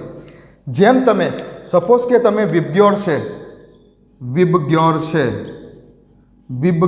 છે. હવે પોટેશિયમ ધાતુની જ વાત કરું. પોટેશિયમ ધાતુ માટેની વેલ્યુઝ બુકમાં આપેલી છે થિયરીમાં, એટલે હું પોટેશિયમ ધાતુ લઉં છું. સપોઝ કે રેડ કલરનો પ્રકાશ આપો છો કે જેની આવૃત્તિનું મૂલ્ય ખૂબ ઓછું છે, તો ઇલેક્ટ્રોન બહાર આવે જ નહીં. પોટેશિયમ ધાતુની સપાટી પર લાલ રંગનો પ્રકાશ આપશો તો ઇલેક્ટ્રોન બહાર જ નહીં આવે, કેમ કે તેની આ જે થ્રેશોલ્ડ આવૃત્તિ છે તેના કરતાં આ રેડ કલરની આવૃત્તિનું મૂલ્ય ઓછું છે. મેં તમને સ્ટાર્ટિંગમાં કીધું કે આના માટેની થ્રેશોલ્ડ આવૃત્તિ પોટેશિયમ ધાતુ માટેની કેટલી છે? પોટેશિયમ ધાતુ માટેની થ્રેશોલ્ડ ફ્રીક્વન્સી લગભગ છે 5 × 10⁻14 હર્ટ્ઝ, અને આ રેડ કલરની આવૃત્તિનું મૂલ્ય 4.5 × 10⁻14 જેટલું છે. તો ઇલેક્ટ્રોન બહાર નહીં આવે. પણ જો તમે યલો કલરનો પ્રકાશ આપશો તો ઇલેક્ટ્રોન બહાર નીકળશે, કેમ કે યલો કલરની આવૃત્તિનું મૂલ્ય આના કરતાં તો કેવું છે? વધારે છે. હવે તમે સમજો કે તમે બ્લુ કલરનો પ્રકાશ આપો છો, તો બ્લુ કલરના પ્રકાશની આવૃત્તિનું મૂલ્ય યલો કલર કરતાં પણ વધારે છે. તો રેડ કલરમાં તો ઇલેક્ટ્રોન બહાર નીકળતા નથી. યલો કલરનો પ્રકાશ આપશો, યલો કલરનો પ્રકાશ તમે પોટેશિયમની સપાટી પર આપશો તો ઇલેક્ટ્રોન બહાર નીકળશે, અને ઇલેક્ટ્રોન પાસે સપોઝ કે 0.05 ઇલેક્ટ્રોન વોલ્ટ જેટલી એનર્જી છે, જે તેની ગતિ ઉર્જા સ્વરૂપમાં ઇલેક્ટ્રોન લઈને નીકળશે. હવે જો તમે બ્લુ કલરનો પ્રકાશ આપ્યો હશે તો ઇલેક્ટ્રોન જે છે એ ઇલેક્ટ્રોનની સંખ્યા વધી જશે. ઇલેક્ટ્રોન જે છે એ ઇલેક્ટ્રોનની ગતિ ઉર્જા જે છે એ ઇલેક્ટ્રોનની ગતિ ઉર્જા વધી જશે. સંખ્યા નહીં વધે, ઇલેક્ટ્રોનની ગતિ ઉર્જા વધી. સંખ્યા તો શેના કારણે વધે? ઇન્ટેન્સિટીને કારણે. તો જો તમે બ્લુ કલરનો પ્રકાશ આપશો એટલે ઇલેક્ટ્રોન જે બહાર નીકળતો ઇલેક્ટ્રોન છે એ બહાર નીકળતા ઇલેક્ટ્રોનની ગતિ ઉર્જા વધી જશે. ક્લિયર? ચાલો, તો આ 4 પરિણામો એને નોંધા હટશે. ક્લિયર છે? ચાલો, બરાબર ધ્યાન આપજો કે ઇલેક્ટ્રોનની સંખ્યા બહાર નીકળતા ઇલેક્ટ્રોનની સંખ્યા કોને કારણે વધે છે? તો કે બહાર નીકળતા ઇલેક્ટ્રોનની સંખ્યા એ પ્રકાશની તીવ્રતા પર આધાર રાખે છે. જેમ તીવ્રતા વધારશો તેમ બહાર નીકળતા ઇલેક્ટ્રોનની સંખ્યા વધશે. પણ બહાર નીકળતા ઇલેક્ટ્રોનની ગતિ ઉર્જા કોને કારણે વધે છે? તો કે જો તમે આવૃત્તિ વધારશો તો ઇલેક્ટ્રોનની ગતિ ઉર્જા વધશે. તો ગતિ ઉર્જા કાઇનેટિક એનર્જી આવૃત્તિ પર આધાર રાખે છે અને ઇલેક્ટ્રોનની સંખ્યા તીવ્રતા ઉપર આધાર રાખે છે. આ જ જગ્યા ઉપર હર્ટ્ઝ જે છે તે ફેલ થાય છે. પ્રયોગ તો તેને કરી નાખ્યો. આ બધા પ્રયોગના અવલોકનો હતા. હવે કોઈએ કીધું કે ભાઈ સમજાવો, તમે જે પ્રયોગ કર્યો, તમારા જે પ્રયોગના અવલોકનો તમને જે મળ્યા, તમે જે આ 4 અવલોકનો લખીને આપ્યા ફોટો ઇલેક્ટ્રિક અસરના, હવે એને જસ્ટિફાઈ કરો, એને સમજાવો, એવું કીધું. તો હર્ટ્ઝે આ તો સમજાવી શીખો. નંબર 1 વાળો જે પોઈન્ટ હતો આ સમજાવી શીખો કે કેવી રીતે થાય છે. ઓકે, ત્યાર પછી આ વસ્તુ પણ હર્ટ્ઝ સમજાવી શીખો કે ભાઈ દરેક ધાતુ માટેની થ્રેશોલ્ડ આવૃત્તિનું મૂલ્ય જુદું જુદું હોય છે. આ પણ જે છે સમજાવી શીખો.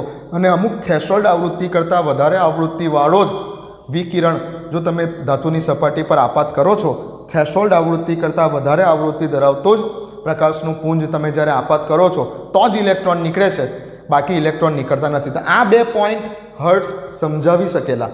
બટ જે આ 2 પોઈન્ટ છે ને, આ 2 પોઈન્ટ અહીંયા હું સ્ટાર કરું છું, આ 2 પોઈન્ટ નંબર 2 અને નંબર 4, આ 2 પોઈન્ટ એ હેનરીચ હર્ટ્ઝ નામનો વૈજ્ઞાનિક કે જેને સૌપ્રથમ 1887માં ફોટો ઇલેક્ટ્રિક અસરનો પ્રયોગ કરેલો, ત્યારે આ 2 પોઈન્ટ સમજાવી શક્યો નહોતો.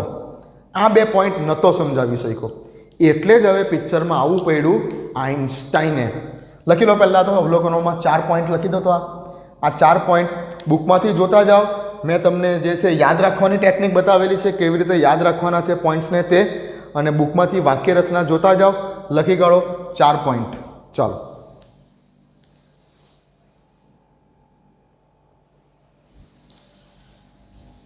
તો લખાઈ ગયું. ઓકે, તો હવે આ અવલોકનો હતા. તો હર્ટ્ઝ જે છે તે અવલોકનોમાં 2 બાબત સમજાવી શક્યા, પણ બીજી 2 બાબત ના સમજાવી શક્યા. બીજી 2 બાબત ના સમજાવી શક્યા. કઈ 2 બાબત ના સમજાવી શક્યા? અહીંયા સાઈડ પર શોર્ટમાં લખી દઉં છું કે ભાઈ ઇલેક્ટ્રોનની સંખ્યા જો તમે આપાત કરવામાં આવેલા પ્રકાશની ઇન્ટેન્સિટી એટલે કે તીવ્રતાને વધારી દીધી. હવે જો સમજો, મારી મેથડ છે કે જે જગ્યા પર વધારવાનું આવશે ને ત્યાં હું આવો એરો કરીશ, અને જ્યાં ઘટાડવાનું આવશે ને ત્યાં હું આવો એરો કરીશ. તો આવો એરો એટલે એવું સમજવાનું કે વધારવાનું, આવો એરો એટલે એવું સમજવાનું કે ઘટાડવાનું. ઓકે, ચાલો. તો જો તમે તીવ્રતા વધારી પ્રકાશની, તો ઇલેક્ટ્રોનની જે સંખ્યા છે, ઉત્સર્જિત થતા ઇલેક્ટ્રોનની સંખ્યા, એ ઇલેક્ટ્રોનની સંખ્યા વધી. જો તીવ્રતા વધારી તો ઇલેક્ટ્રોનની સંખ્યા વધી. બહાર આવતા ધાતુની સપાટીમાંથી બહાર આવતા ઇલેક્ટ્રોનની સંખ્યા વધી. તીવ્રતા વધે છે તો ઇલેક્ટ્રોનની સંખ્યા વધે છે. અને જો તમે આવૃત્તિ વધારો છો, તો આવૃત્તિ વધારતા ઇલેક્ટ્રોનની કાઇનેટિક એનર્જી વધી. આ 2 મુદ્દા તેના અવલોકનોમાં સેકન્ડ મુદ્દો અને ચોથો મુદ્દો આ છે. ઓકે, આવું જ અવલોકનોમાં જોવા મળ્યું. પણ હવે તે સમયે હર્ટ્ઝ ચાલતા હતા ક્લાસિકલ ફિઝિક્સ ઉપર. તો તે વખતનું ક્લાસિકલ ફિઝિક્સ, ચિરસમ્મત ભૌતિક વિજ્ઞાન, ક્લાસિકલ ફિઝિક્સ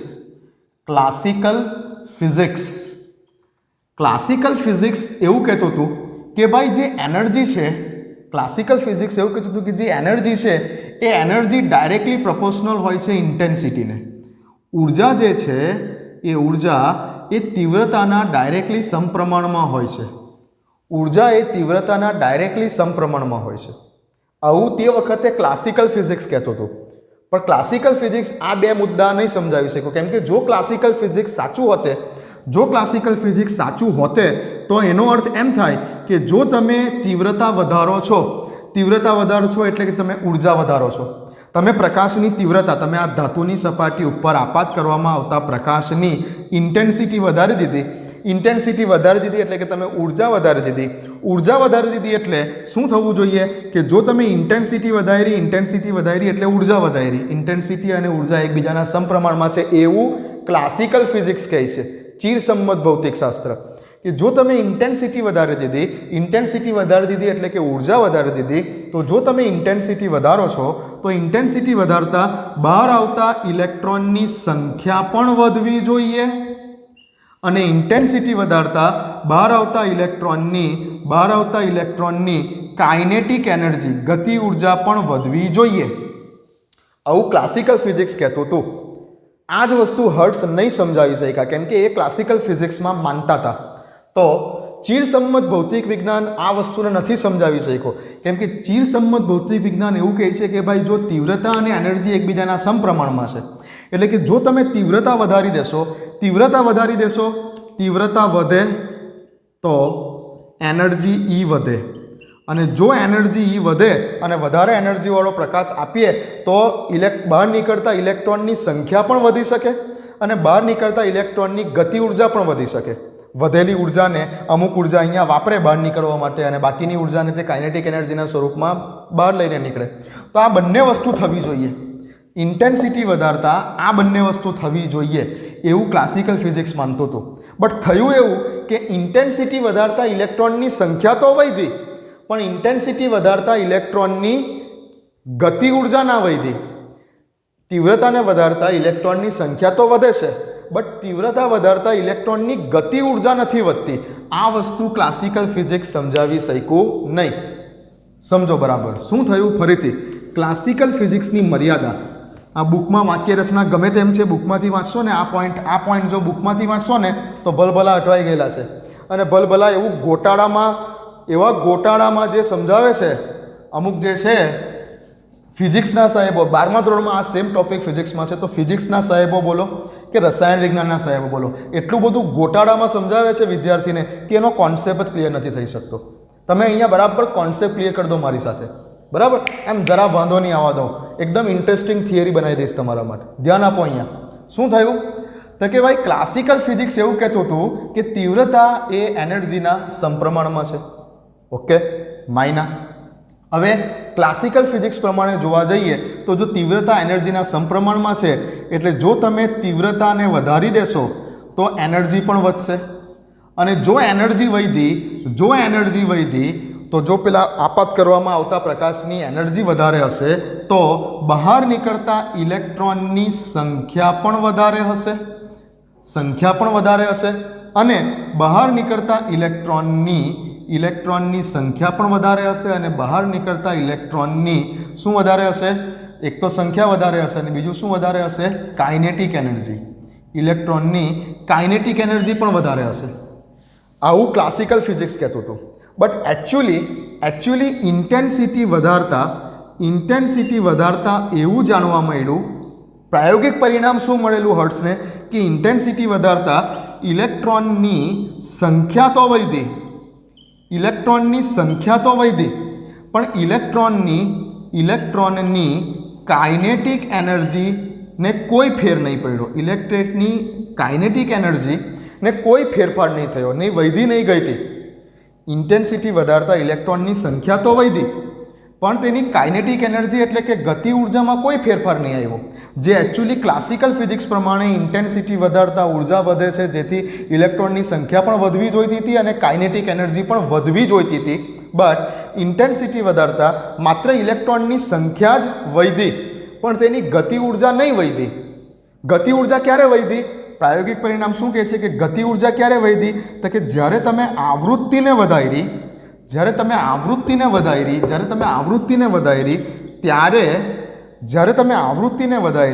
ત્યારે ઇલેક્ટ્રોનની ગતિ ઉર્જા કાઇનેટિક એનર્જી વધી. જ્યારે તમે આવૃત્તિ વધારો છો તો ઇલેક્ટ્રોનની ગતિ ઉર્જા વધે છે પણ જ્યારે તમે ઇન્ટેન્સિટી વધારો છો ત્યારે માત્ર ઇલેક્ટ્રોનની સંખ્યા જ વધે છે, તેની કાઇનેટિક એનર્જી વધતી નથી. આ બે વસ્તુ થયું. બરાબર જુઓ, આ જે લખેલું છે તે ક્લાસિકલ ફિઝિક્સ પ્રમાણે અને આ જે છે તે એકચ્યુઅલી તેના પ્રયોગનું પરિણામ આવું આવેલું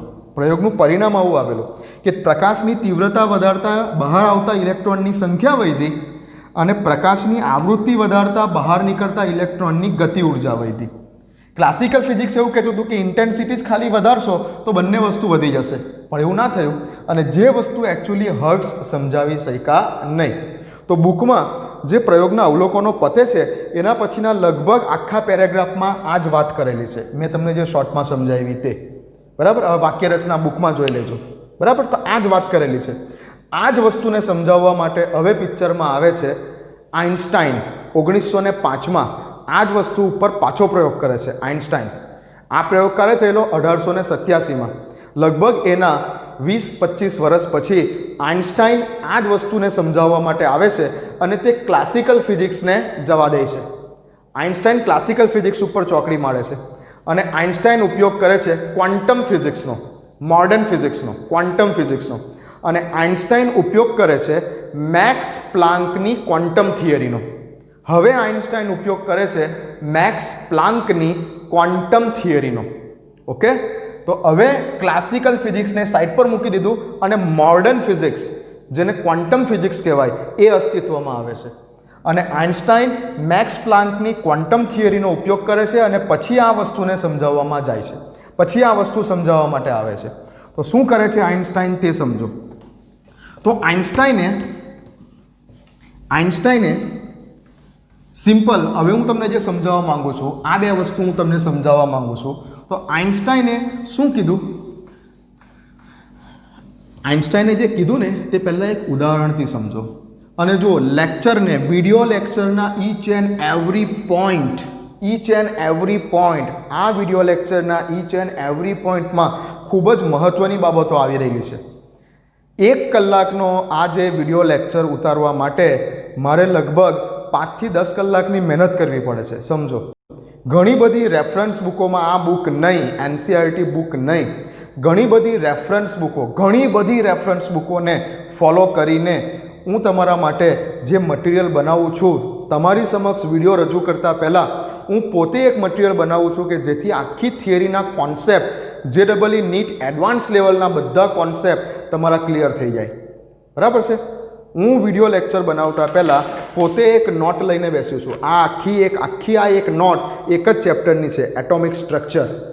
ઓકે, એક આખી આ નોટ કે જેમાં મારે તમને કરાવવાનું છે, કંઈક બાકી ના રહી જાય. તો વિડીયો લેક્ચરને બિલકુલ સ્કીપ કર્યા વગર ધ્યાનથી એકે એક વસ્તુને સમજવાની છે તમારે, બરાબર.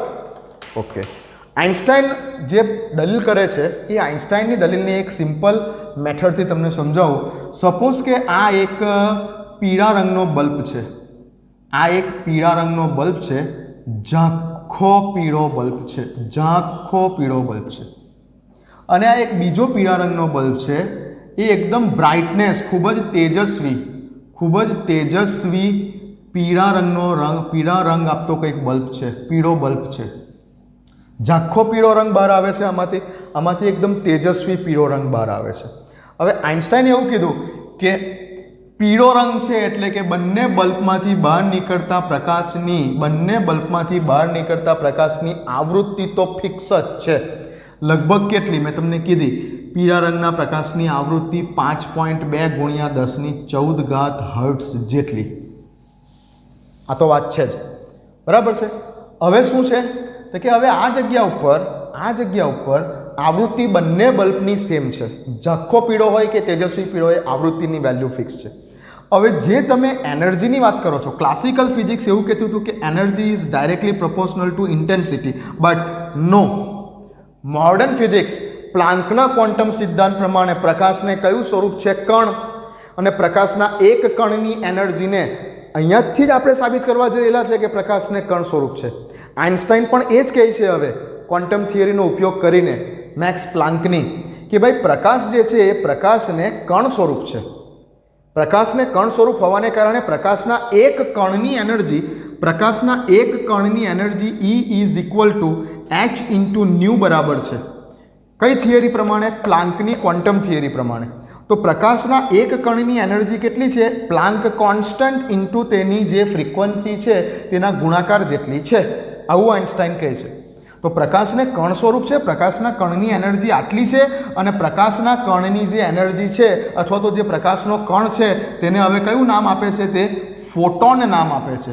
પ્રકાશના કણને ફોટોન નામ આપે છે. જે મેક્સ પ્લાન્કે કયું નામ આપેલું? ક્વોન્ટમ એવું નામ આપેલું. પણ હવે આ શું નામ આપે છે? ફોટોન નામ આપે છે. કોણ? આઇન્સ્ટાઈન.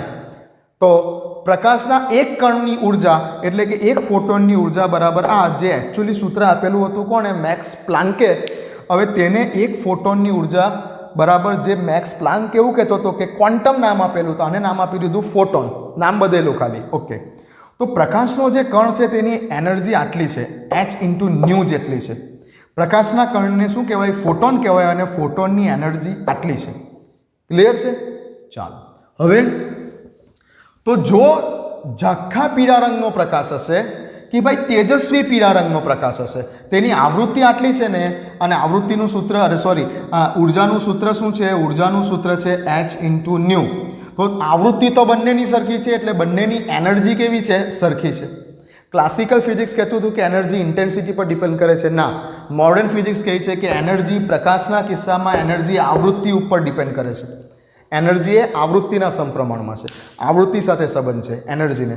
તો પહેલી વસ્તુ તો અહીંયા જ ક્લાસિકલ ફિઝિક્સને માળિયા પર મૂકી દીધું આઇન્સ્ટાઈને, અને એવું કીધું કે ભાઈ એનર્જી તો આવૃત્તિ પર ડિપેન્ડ કરે છે. એટલે ઝાંખો પીળો હશે કે તેજસ્વી પીળો હશે, તેમાંથી નીકળતા પ્રકાશનો જે કણ છે તેમાંથી નીકળતા આ બલ્બમાંથી નીકળતો પ્રકાશ, આ બલ્બમાંથી નીકળતો પ્રકાશના જે કણ છે એ પ્રકાશના કણને, આ બધા પ્રકાશના કણ છે, આ પ્રકાશના કણને શું નામ આપી દીધું? ફોટોન. અને દરેક ફોટોનની એનર્જી આટલી છે. પછી એ ઝાંખો પીળો હોય કે તેજસ્વી પીળો હોય, ઝાંખો પીળો હોય કે તેજસ્વી પીળો હોય, દરેકની એનર્જી સેમ છે. આ વાત કરી નાખી. દરેકની એનર્જી સેમ છે. સમજો, દરેક ફોટોનની ઝાંખા પીળા રંગમાંથી બહાર આવતા પ્રકાશના કણો, અને અહીંયા એ પણ સાબિત થાય છે કે પ્રકાશને કણ સ્વરૂપ છે. તો ઝાંખા પીળા રંગમાંથી બહાર આવતા પ્રકાશના કણો કે તેજસ્વી પીળા રંગમાંથી બહાર આવતા પ્રકાશના કણો, બંનેની એનર્જી E કેવી છે? સેમ છે. એનર્જી E સેમ છે. વાત આવે છે ઇન્ટેન્સિટીની. હવે ઇન્ટેન્સિટીમાં પણ સમજો. ઇન્ટેન્સિટી એટલે શું? ઝાંખો પીળો છે એટલે ઓછા પ્રકાશના કણો બહાર આવી રહેલા છે. જ્યારે તેજસ્વી પીળો છે ને એટલે એની અંદરથી વધારે પ્રકાશના કણો બહાર આવી રહેલા છે. વધારે પ્રમાણમાં પ્રકાશના કણો બહાર આવી રહેલા છે, માટે તેની ઇન્ટેન્સિટી વધારે છે.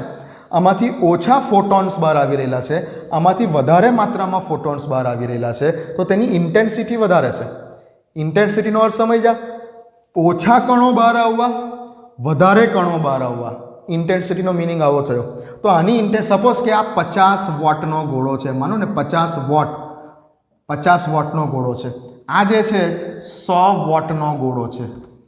આ જે છે તે 100 વોટનો ગોળો છે. 100 વોટનો ગોળો છે. ઘરમાં લગાવવામાં આવે 50 વોટનો બલ્બ છે, બીજો 100 વોટનો બલ્બ છે. તો આની ઇન્ટેન્સિટી 100 છે, આની ઇન્ટેન્સિટી 50 છે. આનો પાવર 100 વોટ છે, આનો પાવર 50 વોટ છે. અને ફિઝિક્સની ભાષામાં ઇન્ટેન્સિટી એટલે શું? તો ઇન્ટેન્સિટી એટલે પાવર ડિવાઇડેડ બાય એરિયા. કે અમુક ચોક્કસ એરિયામાંથી, એકમ એરિયામાંથી કેટલો પાવર સપ્લાય થઈ રહેલો છે તેને જ આપણે ફિઝિક્સની લેંગ્વેજમાં ઇન્ટેન્સિટી બોલીશું. સો ઇન્ટેન્સિટી તીવ્રતા એટલે કે પાવરના છેદમાં એરિયા. બરાબર? તો અહીંયા જે છે તે ઇન્ટેન્સિટી વધારે છે. અહીંયા વધારે ફોટોન્સ અમુક ચોક્કસ એરિયામાંથી બહાર આવી રહેલા છે, અહીંયા ઓછા ફોટોન્સ બહાર આવી રહેલા છે. બટ એવું સમજો કે આમાંથી એક ફોટોનને હું એક થાળીમાં લઈ લઉં, અને આમાંથી એક ફોટોનને એક થાળીમાં લઈ લઉં.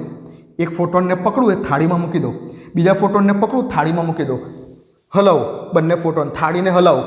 હવે તમે નહીં બોલી શકો કે કયો ફોટોન કઈ જગ્યા પરથી આવેલો છે, કેમ કે બંનેની એનર્જી સેમ છે. બંનેની એનર્જી સેમ રહેશે કેમ કે આવૃત્તિ સેમ છે. અને એનર્જી તો કોની પર ડિપેન્ડ કરે છે? h/ν ઉપર. બરાબર છે? તો ભલે આની ઇન્ટેન્સિટી વધારે છે, ભલે આ પીળા પ્રકાશની ઇન્ટેન્સિટી વધારે છે, ભલે આ પીળા પ્રકાશની ઇન્ટેન્સિટી ઓછી છે, પણ તેના ફોટોન્સની એનર્જી સમાન છે. તેની એનર્જી બંનેની સરખી છે. બંનેની એનર્જી સરખી છે, ભલે ઇન્ટેન્સિટી અલગ અલગ છે. 50 watt, 100 watt. Intensity equal to power divided by area, ફિઝિક્સનું સૂત્ર. તો બંનેનો પાવર અલગ અલગ છે. ઓકે, પાવર કન્ઝપ્શન બંનેનું અલગ અલગ છે. પણ આ એકદમ તેજસ્વી પીળો રંગ છે, આ એકદમ ઝાંખો પીળો રંગ છે. આનો એક ફોટોનને ઉંચકીને થાળીમાં મૂકું, આ વધારે ઇન્ટેન્સિટીવાળા પ્રકાશના ફોટોનને ઉંચકીને થાળીમાં મૂકું, બંનેને ગોલ ગોલ ફેરવી દઉં અને પછી પૂછું કે કયો ફોટોન કોનો છે, બંને ફોટોનની એનર્જી સરખી જ છે. બંને ફોટોનની એનર્જી સરખી છે. ઇન્ટેન્સિટીનો પણ શું થયો મિનિંગ? નંબર ઓફ ફોટોન્સ વધારે આવી રહેલા છે, અમુક ચોક્કસ એરિયામાંથી નંબર ઓફ ફોટોન વધારે પસાર થઈ રહેલા છે, અહીંયા નંબર ઓફ ફોટોન ઓછા પસાર થઈ રહેલા છે. આ થયો ઇન્ટેન્સિટીનો અર્થ. આવું આઇન્સ્ટાઈને કીધું. ચાલો ક્લિયર, સમજ્યા અહીંયા? તો આ જગ્યા ઉપર આઇન્સ્ટાઈને એવું કીધું કે જો પ્રકાશ ગમે તે હશે, ઝાંખો હશે કે ડાર્ક હશે, મતલબમાં ઇન્ટેન્સિટી ગમે તેવી હશે, જો તેની આવૃત્તિ સરખી છે, એટલે કે પીળા રંગનો પ્રકાશ છે, પીળા રંગના દરેક પ્રકાશની આવૃત્તિ સરખી છે, તો તેના ફોટોનની એનર્જી કેવી હશે? સરખી હશે. તેના ફોટોનની એનર્જી સરખી હશે. અને ઇન્ટેન્સિટીને શું કીધું? તો કે ઇન્ટેન્સિટી એટલે નંબર ઓફ ફોટોન્સ, કે કેટલા ફોટોન્સ બહાર આવી રહેલા છે, કેટલા ફોટોન્સ બહાર આવી રહેલા છે. તેને શું કીધું? એને કેટલા ફોટોન્સ બહાર આવી રહેલા છે, એ કેટલા ફોટોન્સ બહાર આવી રહેલા છે તેને કીધું તેને કે તે ઇન્ટેન્સિટી છે, એટલે કે તીવ્રતા છે. તો હવે એવું સમજો કે કેમ અહીંયા આવું કીધું છે કે તીવ્રતા વધી તો ઇલેક્ટ્રોનની સંખ્યા વધી. સપોઝ કે આ ધાતુની સપાટી ઉપર, સપોઝ કે આ ધાતુની સપાટી લઈ લઈએ, ફરીથી આપણે પોટેશિયમ ધાતુ જ લઈએ. સપોઝ કે આપણે આ ધાતુની સપાટી લઈ લઈએ, ફરીથી તમને વાત કરી દઉં કે જો મેં લાલ રંગનો પ્રકાશ આપાત કર્યો, લાલ રંગનો પ્રકાશ આપાત કર્યો, સમજો બરાબર ધ્યાનથી, ધીમે ધીમે. હવે ખાસ વાત ચાલુ થાય છે. જો મેં લાલ રંગનો પ્રકાશ આપાત કર્યો, એટલે કે લાલ રંગના પ્રકાશની આવૃત્તિ કેટલી છે? તો કે 4.5 × 1014 હર્ટ્ઝ જેટલી છે. પોટેશિયમ ધાતુ માટેની થ્રેશોલ્ડ આવૃત્તિ કેટલી છે? 5 × 1014 હર્ટ્ઝ જેટલી છે. થ્રેશોલ્ડ આવૃત્તિ એટલે શું? થ્રેશોલ્ડ આવૃત્તિ એટલે શું? તો કે ભાઈ ધાતુની સપાટી પર રહેલા મુક્ત ઇલેક્ટ્રોનને બહાર નીકળવા માટે જરૂરી આવૃત્તિ. તો થ્રેશોલ્ડ આવૃત્તિ કરતાં આપવામાં આવેલી આવૃત્તિ કેવી છે? ઓછી છે. તો આ ઇલેક્ટ્રોન બહાર જ નથી નીકળવાનો. ઓકે, હવે લાલ રંગ નહીં અને હું પીળા રંગનો પ્રકાશ આપાત કરું છું, પીળા રંગનો પ્રકાશ આપાત કરું છું, કે જે પીળા રંગના પ્રકાશની આવૃત્તિ આટલી છે. પીળા રંગના પ્રકાશની આવૃત્તિ 5.2 × 1014 જેટલી છે. તો થ્રેશોલ્ડ આવૃત્તિ કરતાં મેં વધારે આવૃત્તિ ધરાવતો પ્રકાશ આપાત કર્યો, એટલે હવે ઇલેક્ટ્રોન આમાંથી બહાર નીકળી શકશે. આ પહેલી વાત. હવે ઇલેક્ટ્રોન આમાંથી બહાર નીકળી શકશે. આ પહેલી વાત. હવે શું કીધું કે પીળો રંગ જે છે, પીળા રંગનો પ્રકાશ છે, કન્ટિન્યુઅસ નથી આવી રહેલો. એ શું આવી રહેલો છે? મેક્સ પ્લાન્કની ક્વોન્ટમ થિયરી પ્રમાણે એના અમુક પેકેટ્સના ફોર્મમાં આવી રહેલી છે. એનર્જી અમુક પેકેટ્સના ફોર્મમાં આવી રહેલી છે, કણ સ્વરૂપે પ્રકાશ આવી રહેલો છે. હવે ઇન્ટેન્સિટીનો વધારો એટલે શું? તો કે નંબર ઓફ ફોટોન્સ વધી જવા. તો જ્યારે પીળો રંગ ઝાંખો હતો, જ્યારે ઝાંખો પીળો રંગ હતો, એનો અર્થ કે ઇન્ટેન્સિટી, તીવ્રતા, ઇન્ટેન્સિટી એટલે કે તીવ્રતા જ્યારે ઓછી હતી, તીવ્રતા ઓછી હતી એટલે ફોટોન્સ આવી તો રહેલા છે, પણ એટલા બધા નથી આવી રહેલા, ઇન્ટેન્સિટી ઓછી છે. તો શું કરશે? આ એક ફોટોન પાસે કેટલી એનર્જી છે? તો કે E = h ન્યૂ જેટલી એનર્જી છે. પ્રકાશના એક ફોટોન પાસે આટલી એનર્જી છે. તો આ ફોટોન જેવો આ ઇલેક્ટ્રોનને અથડાયો તેવો આ ઇલેક્ટ્રોન પીચુક બહાર નીકળી ગયો. આ બીજો ફોટોન આ ઇલેક્ટ્રોનને અથડાયો એટલે આ એનર્જી લઈને આ ઇલેક્ટ્રોન પીચુક બહાર નીકળી ગયો. તો નંબર ઓફ ફોટોન્સ જેટલા અથડાયા એટલા એક ઇલેક્ટ્રોન બહાર નીકળવા માંડે. તો ફોટોન એક કણ છે, ઇલેક્ટ્રોનને અથડાય છે, તો ઇલેક્ટ્રોનને અથડાવવાથી ઇલેક્ટ્રોન બહાર નીકળી જાય છે કૂદકો મારીને. ઓકે, હવે આ ઓછી આવૃત્તિએ ધીમે શું છે? આવૃત્તિ ઓછી છે.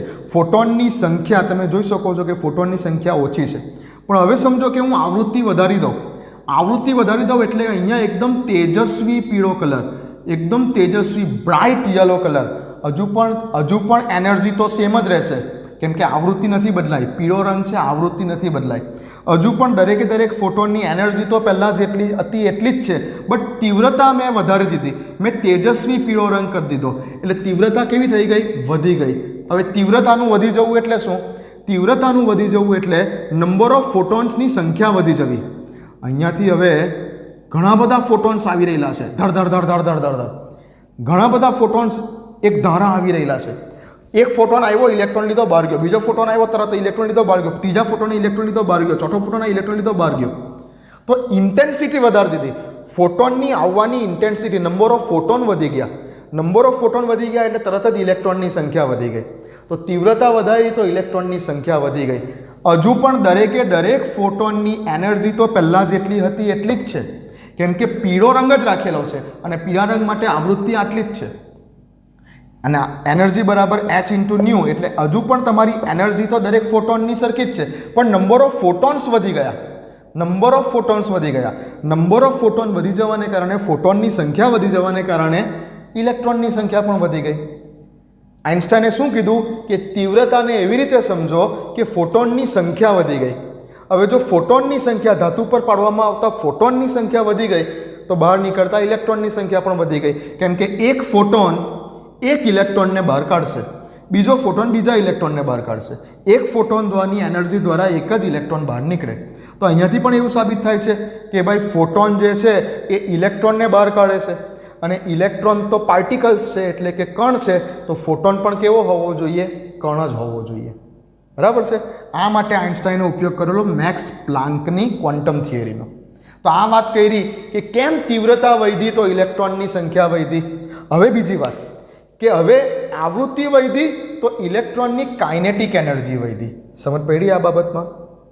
આ બાબતમાં સમજ પડી ગઈ? ઓકે, પોઝ કરીને લખવું હોય તો લખી શકો છો.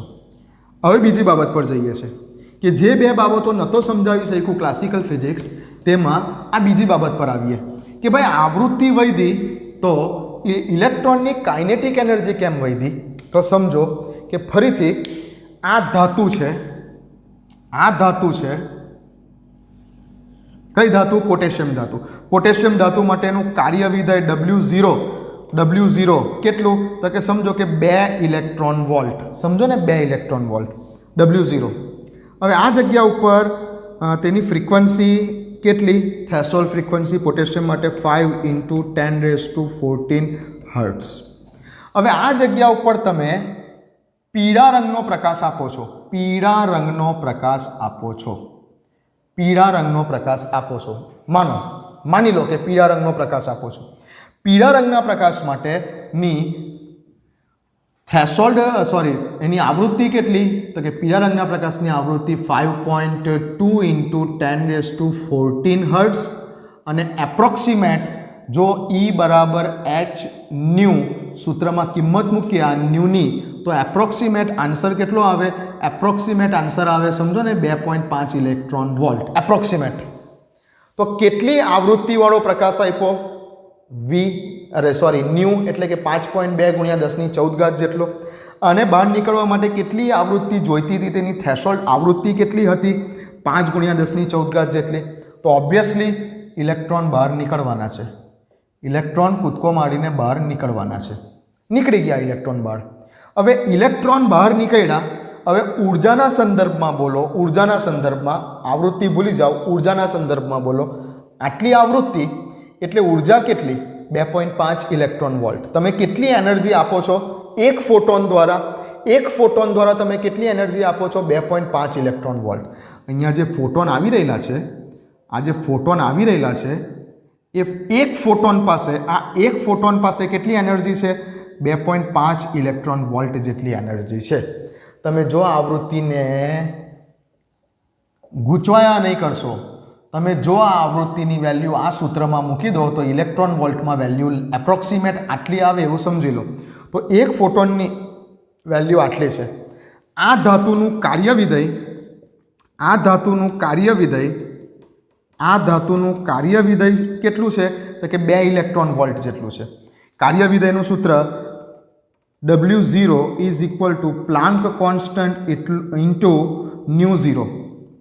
તો આ જે ν0 છે તે અહીંયા વેલ્યુ મૂકી દો, h ની વેલ્યુ તો ફિક્સ છે એટલે W0 નો આન્સર કંઈક આટલો આવે. તો પોટેશિયમ ધાતુ માટે, પોટેશિયમ એટલે K, પોટેશિયમ ધાતુ માટે કાર્ય વિધેય આટલું છે. એટલે કે પોટેશિયમ ધાતુની સપાટી પરથી ઇલેક્ટ્રોનને બહાર કરવા માટે મિનિમમ આટલી ઉર્જાની જરૂર છે અને તમે આપી રહેલા છો કેટલી? 2.5 ઇલેક્ટ્રોન વોલ્ટ. ઓકે, તો જોઈએ છે આટલી, તમે આપી રહેલા છો આટલી, તો વૈધી કેટલી? તો કે જોઈએ છે 2 ઇલેક્ટ્રોન વોલ્ટ, આપી રહેલા છો 2.5 ઇલેક્ટ્રોન વોલ્ટ, તો વૈધી કેટલી? તો કે 0.5 ઇલેક્ટ્રોન વોલ્ટ જેટલી ઉર્જા વૈધી, જે ઉર્જાને આ ઇલેક્ટ્રોન પોતાની કાઇનેટિક એનર્જીના સ્વરૂપમાં લઈને દૂર થશે. ગતિ ઉર્જા, જે વધેલી ઉર્જાને ઇલેક્ટ્રોન પોતાની ગતિ ઉર્જાના સ્વરૂપમાં લઈને દૂર થશે. ઓકે, હવે બતાવું છું કે આવૃત્તિ વધારતા શું થાય. તો હવે ફરી પાછું બાજુમાં ધ્યાન આપો ફરીથી કે ભાઈ આ એક ધાતુ છે, પોટેશિયમ ધાતુ જ છે, પોટેશિયમ ધાતુ જ રાખેલી છે એટલે આ બધી વેલ્યુ ફિક્સ છે પોટેશિયમ ધાતુ માટે. હવે હું આપી રહેલો છું આ જગ્યા ઉપર હું આને આપી રહેલો છું સપોઝ કે કયા કલરનો, તો કે આ જગ્યા ઉપર હું આને બ્લુ કલરનો પ્રકાશ, આ જગ્યા ઉપર હું આને બ્લુ રંગનો પ્રકાશ આપી રહેલો છું. બ્લુ રંગનો પ્રકાશ આપી રહેલો છું. હવે બ્લુ રંગ માટેના પ્રકાશ માટે મારે ગણતરી બહુ એક્ઝેક્ટલી નથી કરવી. બ્લુ રંગના પ્રકાશ માટેની આવૃત્તિ, બ્લુ રંગના પ્રકાશ માટેની જે આવૃત્તિ છે એવું સમજો કે 7.5 ગુણ્યા 1014 હર્ટ્ઝ છે. મને એક્ઝેક્ટ નથી ખબર, હા, મને એટલું ખબર છે કે યલો કરતાં બ્લુની વધારે હોય, મેં લખી દીધી 7.5 ગુણ્યા 1014. સપોઝ કે તેના માટે જે એનર્જી છે E બરાબર HV સૂત્રમાં તમે જો આ ન્યૂની કિંમત મૂકો તો એની વેલ્યુ કેટલી આવે છે? તો એની વેલ્યુ આવે છે સપોઝ કે 3.5 ઇલેક્ટ્રોન વોલ્ટ. માની લો, એક્ઝેક્ટ વેલ્યુ નથી ખબર, માની લો 3.5 ઇલેક્ટ્રોન વોલ્ટ આવે છે. હજુ પણ આ પોટેશિયમ ધાતુમાંથી વર્ક ફંક્શન કેટલું છે તેનું? 2 ઇલેક્ટ્રોન વોલ્ટ. એટલે આમાંથી ઇલેક્ટ્રોનને છૂટા કરવા માટે કેટલી એનર્જી જોઈએ છે? તો કે એનર્જી જોઈએ છે 2 ઇલેક્ટ્રોન વોલ્ટ જેટલી. આઈપી કેટલી? 3.5 ઇલેક્ટ્રોન વોલ્ટ જેટલી. તો બંનેનો ગેપ કેટલો આવ્યો? તો કે 3.5 ઇલેક્ટ્રોન વોલ્ટ જેટલી આઈપી અને જરૂરી હતી 2 જ ઇલેક્ટ્રોન વોલ્ટ જેટલું. બંનેનો ગેપ કેટલો આવ્યો? ડિફરન્સ કેટલો આવ્યો? 3.5 માંથી 2 જાય તો 1.5 ઇલેક્ટ્રોન વોલ્ટ જેટલી એનર્જી વધી. તો આ વધેલી એનર્જીને શું કરે છે ઇલેક્ટ્રોન વધેલી એનર્જીને પોતાની કાઇનેટિક એનર્જી એટલે કે ગતિ ઉર્જાના સ્વરૂપમાં લઈને દૂર થાય છે. તો જોઈ શકો છો તમે કે મેં પહેલાં આવૃત્તિ રાખેલી હતી આટલી, ઇલેક્ટ્રોન બહાર નીકળતા હતા અને ઇલેક્ટ્રોન કેટલી કાઇનેટિક એનર્જી સાથે નીકળતા હતા? 0.5. પછી મેં આવૃત્તિ 5.2 થી વધારીને કરી નાખી 7.5. તો આ દરમિયાન પણ ઇલેક્ટ્રોન તો બહાર નીકળશે, પણ હવે ઇલેક્ટ્રોન કેટલી કાઇનેટિક એનર્જી લઈને બહાર નીકળશે? 1.5 ઇલેક્ટ્રોન વોલ્ટ જેટલી કાઇનેટિક એનર્જી એટલે કે ગતિ ઉર્જા લઈને બહાર નીકળશે. તો આ એવું કહેવાય છે કે જેમ આવૃત્તિ વધારો છો તેમ ઇલેક્ટ્રોનની કાઇનેટિક એનર્જી વધે છે, બહાર નીકળતા ઇલેક્ટ્રોનની કાઇનેટિક એનર્જી વધે છે. તો આ આવું કહેવા માંગે છે. ક્લિયર? તો અહીંયાથી આ પણ સાબિત થઈ જાય છે કે આવૃત્તિ વધારતા કાઇનેટિક એનર્જી વધે છે. શરૂઆતમાં મેં તમને કીધું કે તીવ્રતા વધારતા ઇલેક્ટ્રોનની સંખ્યા વધે છે. એ કઈ રીતે? તો કે નંબર ઓફ ફોટોન વધે. તીવ્રતા વધારી એટલે કે નંબર્સ ઓફ ફોટોન વધારી દીધા. એક ફોટોન 1 ઇલેક્ટ્રોન લઈને બહાર નીકળે. જો ફોટોનની સંખ્યા વધી ગઈ તો ઇલેક્ટ્રોનની સંખ્યા વધી ગઈ, પણ ઉર્જા તો સેમ જ છે દરેક ફોટોન પાસે. ક્લિયર? અને આવૃત્તિ વધારતા અહીંયા આટલી આવૃત્તિ હતી, અહીંયા આટલી આવૃત્તિ છે. આ યલો કલર છે, આ બ્લુ કલર છે. તો જો તમે આવૃત્તિ વધારી દીધી તો બહાર નીકળતા ઇલેક્ટ્રોનની કાઇનેટિક એનર્જી પહેલાં આટલી હતી, હવે આટલી કાઇનેટિક એનર્જી લઈને બહાર નીકળે છે. આવું આઇન્સ્ટાઈન સાબિત કરી આપે છે. ફાઇનલી જે બુકમાં કીધું છે તે પ્રમાણે, તો આઇન્સ્ટાઈન જે બુકમાં કીધેલું છે તે પ્રમાણે કે આઇન્સ્ટાઈન ફાઇનલી એવું કહે છે કે ભાઈ તમે કેટલી એનર્જી આપો છો, ધાતુની સપાટી ઉપર તમે કેટલી એનર્જી ધરાવતો પ્રકાશ આપો છો. કેમ કે ઓબ્વિયસલી એનર્જી છે પ્લાન્ક થિયરી મુજબ h × ન્યુ બરાબર. તમે કેટલી એનર્જી ધરાવતો પ્રકાશ આપો છો એમાંથી આ ધાતુનું કાર્ય વિધેય કેટલું છે, ઇલેક્ટ્રોનને બહાર નીકળવા માટે કેટલી એનર્જીની જરૂર છે, આ ધાતુનું કાર્ય વિધેય કેટલું છે એટલે કે W0. આ ધાતુનું કાર્ય વિધેય કેટલું છે એટલી એનર્જી તો પહેલાં ઇલેક્ટ્રોન બહાર નીકળવા માટે ખર્ચી કાઢશે. તમે જેટલી એનર્જી આપશો એટલી એનર્જી પૈકી W0 જેટલી એટલે કે તેના કાર્ય વિધેય જેટલી એનર્જી ઇલેક્ટ્રોન બહાર નીકળવામાં ખર્ચી કાઢશે. પછી જે એનર્જી વધી એ એનર્જીને ઇલેક્ટ્રોન કાઇનેટિક એનર્જીના સ્વરૂપમાં લઈને દૂર થશે. આ ઇલેક્ટ્રોન વધેલી એનર્જીને કાઇનેટિક એનર્જીના સ્વરૂપમાં લઈને દૂર થશે. તો બુકમાં આપેલું છે તે પ્રમાણે E ઇઝ ઇક્વલ ટુ લખું h ઇન્ટુ ન્યુ, કાર્ય વિધેય બરાબર h આ પણ એક એનર્જી જ છે તો h ઇન્ટુ ન્યુ 0 એટલે કે થ્રેશોલ્ડ એનર્જી, W0 ન્યુ 0 દરેક ધાતુ માટેના ફિક્સ હોય, થ્રેશોલ્ડ એનર્જી, થ્રેશોલ્ડ આવૃત્તિ પ્લસ કાઇનેટિક એનર્જી એટલે 1/2 mv², 1/2 mv². ઓકે, તો આ બુકમાં લખ્યું છે તે પ્રમાણેનું સૂત્ર, જે બદલ આઇન્સ્ટાઇનને ફોટો ઇલેક્ટ્રિક અસરને સમજાવવા બદલ આઇન્સ્ટાઇનને 1905માં નોબેલ પુરસ્કાર મળેલો છે. આ છે આઇન્સ્ટાઇનનું સૂત્ર. ફોટો ઇલેક્ટ્રિક અસર તો હર્ટ્સે શોધેલી સૌથી પહેલા, પણ તેને સમજાવી નતો શક્યો હર્ટ્સ. એકચ્યુઅલી પ્રયોગ તો કરેલો હેનરીચ હર્ટ્સે, પણ હર્ટ્સ એ પ્રયોગના પરિણામોને સમજાવી નતો શક્યો. તો આઇન્સ્ટાઇનને આ ફોટો ઇલેક્ટ્રિક અસરના પ્રાયોગિક પરિણામોને સમજાવવા બદલ, અને આ છે આઇન્સ્ટાઇનનું સૂત્ર ફોટો ઇલેક્ટ્રિક ઇફેક્ટ માટેનું, કે જેના બદલ તેને 1905માં નોબેલ પ્રાઇઝ મળેલ છે. ઓકે, હવે બુકમાં આપે આ બુક સુધીની વાત પતી ગઈ ભાઈ, આ બુક સુધીની વાત પતી ગઈ. તમે કેટલી એનર્જી એટલે કે કેટલી આવૃત્તિ એટલે કે કેટલી એનર્જીવાળો પ્રકાશ આપો છો, તે પૈકી ધાતુ પોતાને જે જરૂર છે ઇલેક્ટ્રોનને બહાર કરવા માટે એટલી આવૃત્તિ એટલે કે એટલું કાર્યવિધેય જેટલી એનર્જી વાપરે છે, અને બાકીની એનર્જી ઇલેક્ટ્રોન લઈને દૂર થાય છે, જેને કાઇનેટિક એનર્જી કહેવાય છે. આ છે આઇન્સ્ટાઇનનું સૂત્ર કે જે બુકમાં છે તે પ્રમાણે. બટ એકચ્યુઅલી હું એવું કહું છું કે બુક પૂરતું ઠીક છે, બટ એકચ્યુઅલી હું એવું કહું છું કે આને તમે શું કરો, આ સૂત્રને તમે શું કરો, તો કે આ સૂત્રને આ સૂત્ર છે નીચે લખેલું છે તે, આ સૂત્રને કેવી રીતે યાદ રાખો, તો કે ભાઈ કાઇનેટિક એનર્જી, હું આવું બોલું છું, kinetic energy is equal two given energy, કેટલી એનર્જી આપો છો, આને આમ લઈ લો, માઇનસ તેનું વર્ક ફંક્શન. તમે કહેશો કે શું ફરક પડ્યો, સૂત્ર કરતાં જ બનાવ્યા ને, કાઇનેટિક એનર્જીને સૂત્ર કરતાં બનાવ્યા, W0 આમ ગયો એટલે E માઇનસ W0 થયું. કાઇનેટિક એનર્જીનું સૂત્ર ફરીથી 1/2 mv² is equal two E ની વેલ્યુ h ન્યુ જેટલી માઇનસ વર્ક ફંક્શનની વેલ્યુ h ઇન્ટુ ન્યુ 0 જેટલી. હું એવું બોલું છું કે તમે આ સૂત્રને યાદ રાખો, અને અહીંયા યાદ કરો maximum kinetic energy, kinetic energy ખરી પણ કેવી, મેક્સિમમ કાઇનેટિક એનર્જી. ખરેખર આઇન્સ્ટાઇનનું સૂત્ર આ છે. તમે ફિઝિક્સના સૌથી મોટા ઓથર, કદાચ નામ નહીં સાંભળેલું હોય, H.C. વર્માની બુક વાંચો ને, H.C. વર્મા, IIT ખડગપુરના રિટાયર્ડ પ્રોફેસર H.C. વર્મા ફિઝિક્સમાં બહુ ફેમસ છે. H.C. વર્માના યુટ્યુબ પર વિડીયો પણ જોજો. H.C. વર્માની જો તમે બુક વાંચો ને, તેમાં ખરેખર સૂત્ર આવું છે. તમે કહેશો કે ફરક શું પડ્યો, આ 1/2 mv² ને સૂત્ર કરતાં બનાવ્યા અને આ મોકલી આપ્યા એટલે આવું હોય, બહુ મોટો ફરક પડ્યો છે, બહુ મોટો ફરક પડ્યો છે. હું તમને નેક્સ્ટ ટાઈમ બતાવીશ કે શું ફરક પડ્યો છે. અહીંયા તમે સૂત્રને આ રીતે લખો કે સૂત્રને આ રીતે લખો, શું ફરક પડ્યો. તમે એવું કહેશો અત્યારે કે કાઇનેટિક એનર્જી એટલે કે ગતિ ઉર્જાને સૂત્ર કરતાં બનાવી તો કાર્ય વિધેયને આમ મોકલી આપ્યું તો E માઇનસ W0 બરાબર કાઇનેટિક એનર્જી.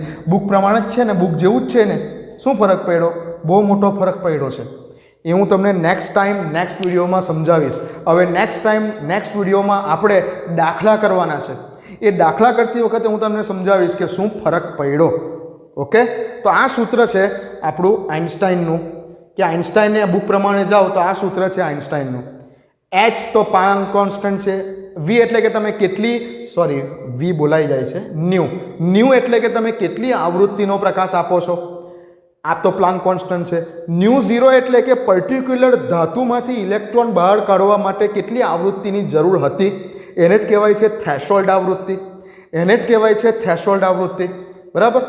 m શું છે તો કે બહાર નીકળતા ઇલેક્ટ્રોનનું દળ છે, v શું છે ઇલેક્ટ્રોનની વેલોસિટી છે, અને 1/2 mv² ને શું બોલાય, કાઇનેટિક એનર્જી એટલે કે ગતિ ઉર્જા છે. ઓકે, તો અહીં પતે છે આપણી ફોટો ઇલેક્ટ્રિક અસર. અને આ અસર પણ એવું સાબિત કરે છે કે ભાઈ પ્રકાશ એટલે કે વિદ્યુત ચુંબકીય વિકિરણને કણ સ્વરૂપ હોવું જોઈએ. આગળ બ્લેક બોડી રેડિયેશન વાળો પ્રયોગ એ પણ એવું સાબિત કરતો હતો કે ભાઈ પ્રકાશને કણ સ્વરૂપ હોવું જોઈએ. હવે ફાઇનલી આપણે એવું કહી દઈશું કે ભાઈ પ્રકાશને તરંગ સ્વરૂપ પણ છે અને પ્રકાશને કણ સ્વરૂપ પણ છે, એટલે પ્રકાશના બંને સ્વભાવ છે.